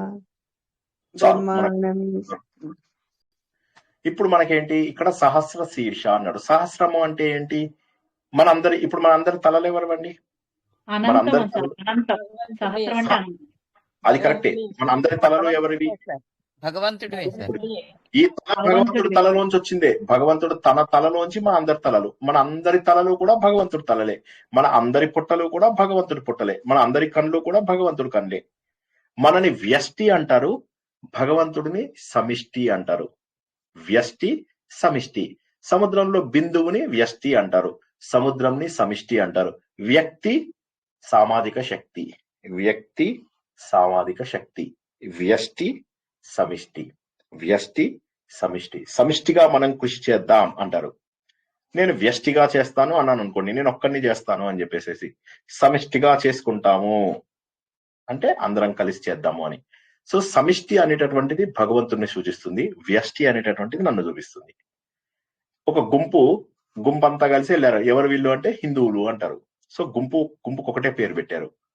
కానీ ఒకటి శ్రీనివాసు, ఒకటి సుధామోహన్ మేడం, ఒకటి టీవీ మణి మేడం, ఒకటి సునంద మేడం, ఇట్లా చెప్పారా? చెప్పట్లేదు. కలిసినప్పుడు అందరినీ కలిపి ఒక గ్రూప్ గా చెప్తున్నారు. అలాగే మనందరి తలలు కూడా భగవంతుడి తలలే. అంటే ఎన్నుంటాయి? 1000. సహస్ర అంటే 1000 కాదు. మనం ఇంతకు ముందు తెలుసుకున్నట్టుగా ఎన్నో ఎక్కువ, అనంతము, అనంతము, అనేకము, అనేకము. అదే విధంగా మనం చూసుకున్నట్టయితే ఈయనున్నాడు. ఎవరు? మన సహస్ర ఫన్. సహస్ర ఫన్ అంటే 1000 పడగలు. 1000 పడగలు ఉన్నాయి, కానీ ఆయన అసలు పేరు అనంతుడు. 1000 అంటే చాలా ఉన్నాయి అని చెప్పి. నీకు 1,000,000 సార్లు చెప్పాను రా ఈ విషయాన్ని అంటారు. 1,000,000 సార్లు అంటే 1,000,000 సార్లు చెప్పినట్ట కాదు అది. అదే విధంగా సహస్రము అంటే లెక్కలేనన్ని వేల కొద్ది శిరస్సులు కలిగి ఉన్నటువంటి వాడు ఆ పురుషుడు. ఆ పరమాత్మ ఎవరైతే ఉన్నాడో, ఆ పరమ పురుషుడు ఎవరైతే ఉన్నాడో ఆయన సహస్ర అక్షః అంటే అనేక రకముల కళ్ళను కలిగి ఉన్నాడు. అంటే మన అందరి కళ్ళు ఆయనవే అయినప్పుడు వ్యష్టి కళ్ళు, సమిష్టి కళ్ళు, వ్యష్టి కనులు, సమిష్టి కళ్ళు. ఇది అర్థం కాని వాళ్ళు ఒకసారి అడగండి. సమిష్టి వ్యష్టి అర్థం కాని వాళ్ళు ఒకసారి అడగగలరు. వ్యష్టి అంటే మన జీవులందరూ కదా సార్. ఒక్కొక్కళ్ళు, అందరం కాదు, ఒక్కొక్కళ్ళం. నేను వ్యష్టి, మీరు వ్యష్టి. సింగిల్ యూనిట్ ని వ్యష్టి అంటారు. సమిష్టి అంటే అందరినీ కలుపుకుంటే సమిష్టి అంటారు. ఇప్పుడు భగవంతుడు సమిష్టి. ఒక బిందువు ఉంది, ఆ బిందువు ఏదైతే ఉందో అది వ్యష్టి. సముద్రము సమిష్టి. బంగారపు ఆభరణాలు ఉన్నాయి, అందులో ఉన్నటువంటి బంగారము ఒక్కొక్క ఆభరణము వ్యష్టి. అందులో ఉన్నటువంటి బంగారము సమిష్టి. మట్టి కుండలు ఉన్నాయి, మట్టి అనేటటువంటిది సమిష్టి. వ్యష్టి అంటే ఏవో మట్టి కుండ, మట్టి గ్లాసు, మట్టి చెంబు, మట్టి వస్తువులన్నీ కూడా వ్యష్టి. అంటే ఈ మట్టితోటే తయారైనటువంటి అనేకము వ్యష్టిగా కనిపిస్తున్నాయి. కానీ ఆ వ్యష్టి అంతా కూడా వచ్చినటువంటిది భగవంతుడి యొక్క రూపంలోంచి. ఆ మట్టి అనేటటువంటిది అన్నింటిలో కామన్ గా ఉన్నటువంటిది సమిష్టి. బిందువు గనక వ్యష్టి అయితే సముద్రము సమిష్టి. అదే విధంగా మన అందరి కుండల లోపల నీళ్లు నింపుకుని వెళ్తున్నాం. మనం నదికి వెళ్ళాము, నది లోపల నీళ్లు నింపుకున్నాము. ఇది వ్యష్టి. ఈ కుండలో ఉన్న నీళ్లు వ్యష్టి. ఇంకోటి గ్లాస్ ముంచుకొని వస్తాడు, అందులో ఉన్న నీళ్లు వ్యష్టి. ఇంకోటి చెంబు ముంచుకొని వస్తాడు, అది వ్యష్టి. ఇంకోటి ఏం చేస్తాడు, ఒక బాటిల్ ముంచుకొని వస్తాడు, అది వ్యష్టి. సమిష్టి అంటే నది. ఈ అన్ని కలుపుకుంటే భగవంతుడు. సో వేల కొద్దీ కన్నులు కలిగి ఉన్నవాడు. అర్థమైందా లేదా ఒక్కసారి చెప్పండి. అర్థమైందండి. అర్థం కాని వాళ్ళు అడగండి. ఈ ఒకటే శ్లోకం చెప్పుకుంటాం కాబట్టి మీకు చక్కగా అర్థమవుతుంది. అయితే ఒక కండిషన్, నేను ఇంతకు ముందు అన్నట్టే, ఒకటి 10 సార్లు వింటే తప్ప ఆ తత్వం లోపలికి ఎక్కదు. ఇంత స్ట్రైట్ ఫార్వర్డ్ శ్లోకంని భగవద్గీతలో ఏ శ్లోకమో చెప్పాలంటే మీరు ఎందుకు తడుముకున్నారో ఆలోచించండి ఒకసారి. సో జస్ట్ అది గుర్తుంచుకోండి. అంటే ఏంటంటే మనం బట్టి కొట్టుకుంటూ వెళ్ళిపోతున్నాం. ఒక అర్థం లేదు, ఒక సాధన లేదు, దానివల్ల ఎవరికి ఉపయోగం లేదు. నన్ను నమ్మండి, ప్లీజ్ బిలీవ్ మీ, నన్ను నమ్మండి. ఆ అడ్డగోలు పారాయణాలు చేయడము, అడ్డగోలుగా బట్టీలు కొట్టుకోవడము, మీకు సమయం ఎందుకు సరిపోదు? ఇప్పుడు నాకు 18 గంటలు నేను కష్టపడి చేస్తున్నాను. అటు ఆఫీస్కి వెళ్తున్నాము, ఇటు ప్రవచనాలు 10 ప్రవచనాలు వారానికి చెప్తున్నాను, అటు ఆర్ఎస్ఎస్ కి చేయవలసిన 30-40 గంటలు వాళ్ళకి పని చేస్తున్నాను వారానికి. ఎందుకు సరిపోవడం లేదు టైము? సార్ మేము కొద్దిగా బిజీగా ఉన్నాం సార్. ఏం బిజీగా ఉన్నారో చెప్పాలి ఫస్ట్. అంటే తమస్సు, లేదా అడ్డగోలు పారాయణాలు పొద్దు నుంచి రాత్రి దాకా చేసుకుంటున్నారు. 10-15 పారాయణాలు నేర్చేసుకుంటున్నారు. అసలు తత్వాన్ని వదిలేస్తున్నారు. అది గుర్తుంచుకుని ఇంత అద్భుతమైనటువంటి శ్లోకాన్ని వీలైనన్ని సార్లు చూడండి. సో సహస్ర పాత్ అంటే పాదములు. అలా అనేక పాదములు అంటే మన అందరి పాదములు ఆయనవే, మన అందరి కళ్ళు ఆయనవే. సహస్ర శీర్ష, మన అందరి తలలు ఆయన తలలే. క్లియర్? హలో, క్లియర్ అండి. తర్వాత ఏమంటాడు? సహ అంటే అతడు. మనం ఇంతకు ముందు సంస్కృతం సహ అంటే ఆయన, అతడు అంటే ఆయన, అపరబ్రహ్మ అని. ఇక్కడ ఏం చేశాడు? ఈ భూమిని, ఈ సృష్టిని, ఈ బ్రహ్మాండాన్ని, ఇదంతా కూడా విశ్వత అంటే ఒక దగ్గర 2 దగ్గర కాదు, అన్ని చోటుల నుంచి వృత్వా నింపేసి, నిండి ఉండి, ఆవరించుకొని, అత్యతిష్ఠత్ దీని పైన కూడా ఉన్నాడు, అతిక్రమించి కూడా ఉన్నాడు. అత్య అంటే ముందు వృత్వ అంటే లోపలంతా ఆక్రమించుకొని ఉన్నాడు. ఇది చూడండి, ఒక బెలూన్ తీసుకోండి. ఒక బెలూన్ తీసుకొని ఇప్పుడు బెలూన్ వద్దు ప్రస్తుతానికి, దీని బెలూన్ అనుకోండి. గాలి నింపారు. ఓకే, ఇప్పుడు గాలి ఎక్కడుందండి? లోపల ఉందండి. బయట లేదా? బయట కూడా ఉందండి. Very good. ఇదే మనం ఇక్కడ నేర్చుకున్నాం. అదే అక్కడ నేర్చుకున్నాం. ఆయన భగవంతుడు తను సృష్టించిన అంతా ఈ 1/4 భాగమే కాకుండా తిష్టత్ అంటే తిష్ట అంటే ఉండడం, అత్యతిష్టత్ అంటే అతిక్రమించి ఉన్నాడు. అంటే ఇందులో ఉండే విశ్వత వృత్వ అంటే ఆవరించి ఉండడం. ఓకే, ఆవరించి ఉన్నాడు, నిండి ఉన్నాడు, దీనంతా నిండి ఉన్నాడు, ఈ సృష్టి మొత్తం నిండి ఉన్నాడు. దీన్ని అత్యతిష్టత్, అత్య అంటే అతిక్రమించి, వీటిని దాటి కూడా ఉన్నాడు. వీటన్నింటినీ కూడా దాటి ఉన్నాడు. లోపల కూడా ఉన్నాడు, బయట కూడా ఉన్నాడు. అనగా భగవంతుడు ఇదంతా వ్యాపించి ఉన్నాడు. ఈ 1/4 భాగంలో మొత్తంలో వ్యాపించి ఉన్నటువంటి భగవంతుడు దీన్ని అతిక్రమించి కూడా ఉన్నాడు. Yes or no? ఎస్ అండి. ఇక్కడ ఉన్నటువంటి భగవంతుడు ఇదంతా వ్యాపించి ఉన్నాడు ఈ 1/4 భాగంలో. ఈ మిగిలిన 75 పైసల్లో కూడా ఉన్నాడా లేదా ఆయన? ఒక ఎక్స్ట్రాడినరీ విషయం చెప్పుకుని ఆపుకుందాం. దశాంగులం, 10 అంగుళాల మేర. 10 అంగుళాల మేర అంటే ఏంటి? అనంతము అని చెప్పి ఇక్కడ అర్థం. అయితే 10 అంగుళాల మేర అనే దానికి నేను రకరకాల అర్థం చెప్తాను, మీరు అది అర్థం చేసుకోండి. మనకు దేవుణ్ణి ఇంట్లోపల విగ్రహం పెట్టుకోమన్నప్పుడల్లా నేను అంగుళం పెట్టుకోండి అని చెప్తాను, ఎప్పుడు కూడా అంతకంటే ఎక్కువ పెట్టుకోకూడదు అని చెప్తాను. అదే విధంగా దేవుడు ఎక్కడున్నాడు అంటే సహస్రారం నుంచి ఒక 10 అంగుళాలు లెక్కేసుకుంటే హృదయం, నాభి స్థానం నుంచి 10 అంగుళాలు లెక్కేసుకుంటే హృదయం. ఆ హృదయంలో కూడా ఉన్నాడు అని లెక్క. భగవంతుడు ఎక్కడున్నాడు? ఈ ప్రపంచంలో ఉన్నాడు. ప్రపంచాన్ని అతిక్రమించి కూడా ఉన్నాడు. 10 అంగుళాల మేర, అంటే ఇక్కడి నుంచి నీకు 10 అంగుళాల మేర, ఇక్కడి నుంచి కూడా నీకు 10 అంగుళాల మేర భగవంతుడు ఉన్నాడు. అర్థమైందానండి? అర్థం కాలేదా ఎవరికైనా? కన్ఫ్యూజ్ అయిన వాళ్ళు? అర్థమైందండి. చాలా బాగుంది. చాలా ఫీల్ వచ్చింది అలా అని చెప్తే. బాగుంది సార్. 10 అంగుళాలు అంటే మీనింగ్ అర్థమైంది సార్. బాగా ఫీల్ వచ్చింది. అవును సార్.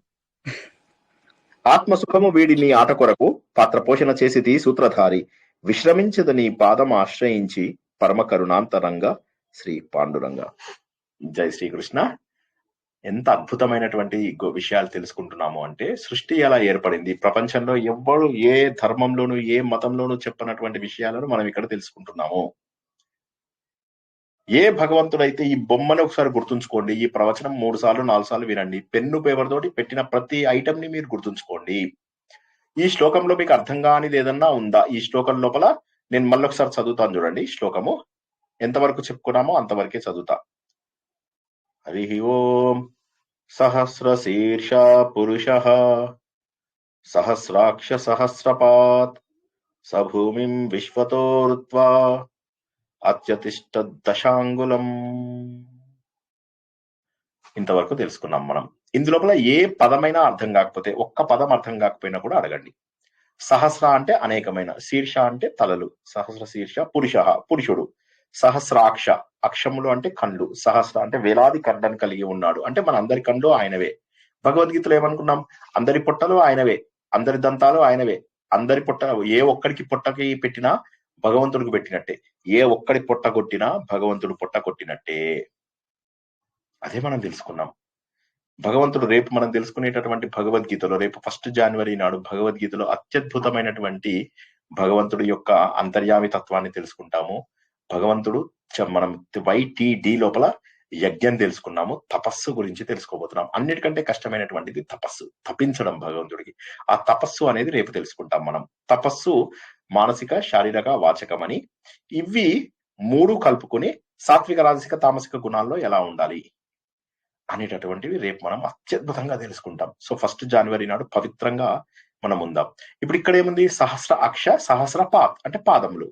స భూమిం ఆయన భూమిం భూమికి, విశ్వతో వృత్వ భూమి చుట్టూరా ఆక్రమించి ఉండడమే కాకుండా, అత్యతిష్ఠతి అష్టతిష్ఠతి దశ అంగుళం. అత్యతిష్ఠతి అంటే అతిక్రమించి, తిష్ఠతి తిష్ఠతి అంటే ఉన్నాడు, ఇవన్నిటిని దాటి కూడా ఉన్నాడు ఆయన. అత్యతిష్ఠతి దశ అంగుళం 10 అంగుళాల పైన. చాలా మంది ఏమని చెప్తారు దీనికి? దేవుడిలా కొద్దిగా పైన ఉన్నాడు అని చెప్తారు. తప్పేమీ లేదు. ఎందుకని? దేవుడు అన్నప్పుడు ఆయన భూమి పైన నిలబడడు అన్నటువంటిది ఒక మాట ఉంది కదా, అలా కూడా చెప్పుకుంటారు. 10 అంగుళాలు పైన ఉన్నాడు అంటే దాని ఉద్దేశం ఏంటి అంటే, 10 అంగుళాలు అంటే ఇంకొక వ్యక్తి ఏమని చెప్తాడంటే, తనకు ఏమీ సంబంధం లేదు, అంటనట్టుగా ఉన్నాడు. ఇక్కడ ఉండి మనలాగా కాళ్ళు పెట్టుకొని నేల మీద కూర్చోలేదు, మనకు దీంతో సంబంధం ఉంది, కానీ ఆయన మాత్రం తనకే సంబంధము లేదు, నేను ఏది అంటి పెట్టుకొని ఉండలేదు అని చెప్పేసి చెప్పుకున్నాడు. ఇప్పుడు ప్రశ్నలు ఉంటే అడగండి. సార్ దశాంగులం అంటే, దశాంగులం గుగ్గులో దశాంగులం అంటే ఎలా తీసుకోవాలండి ఇప్పుడు? దశాంగులం అనేది దశ అంగుళం ఈ భూమి మీద నుంచి 10 అంగుళాలు పైన ఉన్నాడు అనే అర్థము. అప్పుడు ఏమవుతుంది మనకు?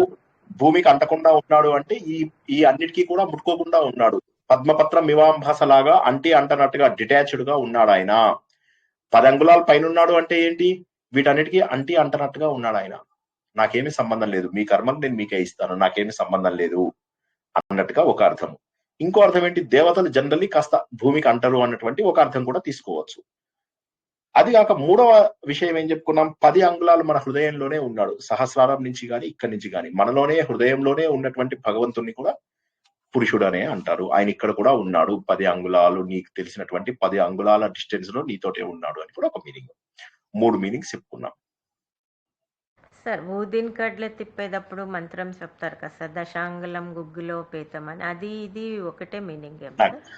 అది నాకు దానికి దీనికి సంబంధం ఉందో లేదో అని చెప్పలేను, కానీ ఇక్కడ మటుకు మనం చెప్పగలం.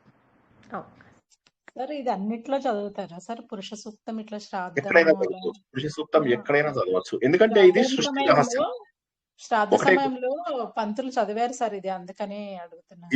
ఇది ఏ సమయంలో అయినా, ఎందుకంటే పురుష సూక్తం అనేటటువంటిది ఇప్పుడు మనకు ఎన్నున్నాయి మొత్తం సూక్తములు? 1000 సూక్తాల పైన ఉన్నాయి, 10,000 మంత్రాలు ఉన్నాయి. ఇందులో అన్నిటికంటే గొప్ప సూక్తం ఏదండి? నంబర్ వన్ ఏది? పురుష సూక్తం. అన్నీ కదండి. అందుకనే శ్రాద్ధం పైన చదువుతారా సార్? అందుకోసం శ్రాద్ధంకి పురుష కూడా సూక్తం ఎందుకు చదువుతారు సార్ అప్పుడు పురుష అంటే సూక్తం? సృష్టి యొక్క రహస్యాన్ని చెప్పడం. అంటే ఇదంతా కూడా పరమాత్మది. పురుష సూక్తం లోపల ఆత్మజ్ఞానం ఉంటుంది అని చెప్పేసి మనం చెప్పుకున్నాం కదా. పురుష సూక్తంలో లాస్ట్ శ్లోకాలలో ఉత్తర నారాయణ శ్లోకంలో ఆత్మజ్ఞానం కూడా తెలియజేస్తారు. కాబట్టి ఆత్మజ్ఞానం తెలియజేసేటటువంటిది ఏ సమయంలో అయినా ఎటువంటి పరిస్థితుల్లోనైనా కూడా స్మరించుకోవచ్చు. మీరు అభిషేకం చేస్తున్నారు, అక్కడ రుద్రం నమక చమకాలు చదువుతారు, మీరు అక్కడికి వెళ్ళి సహస్ర శీర్ష పురుష అంటే తప్పు లేదు. ఎందుకంటే యజ్ఞం కూడా అదే కాబట్టి. అది యజ్ఞం కాదా? అభిషేకం అంటే యజ్ఞం కాదా? యజ్ఞమే పురుషుడు సార్. కదా సార్, యజ్ఞ పురుషుడు అంటారు కదా. కాబట్టి ఈ సత్యాన్ని గుర్తించినప్పుడు మనము చాలా సులభంగా భగవంతుని ఎక్కడైనా కూడా గుర్తించుకోవచ్చు, గుర్తు చేసుకోవచ్చు అన్నటువంటి విషయం. సృష్టి రహస్యాన్ని గుర్తు చేసుకుంటున్నప్పుడు ఏమవుతుందంటే, ఇందులోపల చివరి శ్లోకాలని నేను కావాలనే ఇప్పుడు చెప్పటం లేదు, ఆ చివరి శ్లోకాలలో మీకు ఆత్మజ్ఞానాన్ని కూడా తెలియజేస్తాడు. అంటే ఇక మీకు మొత్తం ఇందులోనే ఉంది. ఇంకా అది అందుకోసమని పురుష సూక్తాన్ని ప్రతి చోట కూడా చదవవచ్చు. జై శ్రీకృష్ణ. ఇది శ్రద్ధగా శాస్త్రసాపిక చేసే అండి. ఏ పనైనా యజ్ఞం కిందకే వస్తుంది కదా సార్. త్యాగ బుద్ధితో చేసే పనిని యజ్ఞం.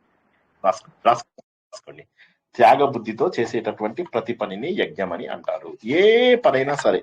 ఉదాహరణకి ఇప్పుడు నేను నీళ్లు తాగుతున్నాను, నీళ్లు తాగుతూ ఈ నీళ్లు నేను ఏమంటారు, ఇది భగవంతుడి యొక్క తీర్థముగా, భగవంతుడు నాకు ఇచ్చినటువంటి తీర్థముగా తీసుకుంటున్నాను. అఫ్ కోర్స్ పురుషులు మాత్రమే పురుషులు కాదు, ప్రతి మానవుడు పురుష అనే వస్తుంది కదా సార్. పురములో ఉండే ప్రతి ఒక్కడు పురుషుడు అని చెప్పి మనం గత వారం పురుషుడు అని అంటారు కదా సార్. పురము అనే ఈ శరీరాన్ని ధరించిన ప్రతి ఒక్కరూ పురుషులు. అవును అవును మేడం.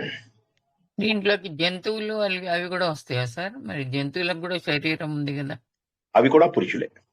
సృష్టి మొత్తము పురుషులు. జీవులన్నీ పురుషులే. ఎందులో ఒకటే గుర్తుంచుకోండి, శరీరంను ధరించినవన్నీ పురుషులు. పురము అంటే ఏంటి? ఇది పురము, దీన్ని ధరించిన వాడు పురుషుడు. గత వారం మనము ఒక పురుషుడు అని ఎక్స్ప్లెయిన్ చేయడం నవద్వారే పురేదేవి. లాస్ట్ వీక్ ఏం చెప్పుకున్నాం మనం? పురుషుడు అంటే ఈ ప్రపంచమంతా కూడా ఒక పురం అనుకుంటే, ఆ పురమును ధరించిన వాడు మీరు మర్చిపోయారు. లాస్ట్ వీక్ ఇది మర్చిపోయారు. భగవంతుడు ఇదంతా పురము. ఈ పురమును ధరించిన వాడు పురుషుడు. సింపుల్. సో కాబట్టి ఏంటంటే, మనం ఎలా అయితే ఈ చిన్న శరీరం వేసుకుని పురుషుడు అనుకుంటామో, ఆయన ఈ ప్రపంచమంతా కూడా తన శరీరంలోంచే పుట్టించాడు. కాబట్టి ఆయన విరాట పురుషుడే. ఆయన కూడా పురుషుడే. పురమును ధరించిన ప్రతి ఒక్కరూ పురుషులే. పురమును ధరించినటువంటి ప్రతి ఒక్కడు పురుషుడే. పురముని మనమేమో ఈ పంచభూతాలతో తయారైనటువంటి శరీరాన్ని ధరించాము, ఆయన పంచభూతాలతో తయారైనటువంటి ప్రకృతిలో ఉన్న ప్రతి వస్తువుని ధరించాడు. ఇది మనము భాగవతంలో 1,000 సార్లు చెప్పుకున్నాం. ఏమని చెప్పుకున్నాము? ఆయన చెవులు దిగ్దేవతలు, ఆయన ముక్కులోంచి అశ్విని దేవతలు వచ్చారు, ఆయన ఇవి రాత్రి పగలు కళ్ళు ఇలా తెరిచి మూయడం అనేటటువంటి రాత్రి పగలు, సూర్య చంద్రుడు, వరుణుడు, అగ్ని, ఇంద్రుడు, ఉపేంద్రుడు, యముడు, ప్రజాపతి, ఇవన్నీ మనం తెలుసుకున్నాం కదా ఆయన శరీరం నుంచి. అదే మళ్ళీ తెలుసుకుంటున్నాం. ఈ ప్రపంచమంతా ఒక శరీరం అనుకోండి. ఒక పని చేయండి, రాసుకోండి అందరు. ప్రపంచమంతా ఒక శరీరము, ప్రపంచమంతా ఒక పురము, ప్రపంచమంతా ఒక పురము. ఇప్పుడు నేను ఉన్నటువంటిది రామంతపురం. యాక్చువల్ గా పురము అంటే ఒక ప్రాంతము అన్నట్టుగా అన్నమాట. సో ఇదంతా కూడా ధరించినటువంటి వాడు భగవంతుడు. ఈ ప్రపంచమంతా కూడా ఒక పురం అయితే దానిని ధరించిన వాడు పురుషుడు. ఆయనకి ఇవన్నీ అంగాలు. సముద్రం అనుకోండి, సముద్రం అంటే ఏంటి? ఆయన జఠరం. చెట్లు అనుకోండి, ఆయన వెంట్రుకలు. రక్తం అనుకోండి, నదులు. సో ఇప్పుడు భగవంతుడు అవయవాలు, ఇవన్నీ కూడా అవయవాలు, భగవంతుడు అవయవాలు. మీరు చూస్తున్నవన్నీ భగవంతుడు అవయవాలే. ప్రపంచం అంతా శరీరంగా భావిస్తే ఆ శరీరంలోని ఆధారభూతమైన చైతన్యమునే పరబ్రహ్మ అంటారు, అతడే పురుషుడు అని అంటారు.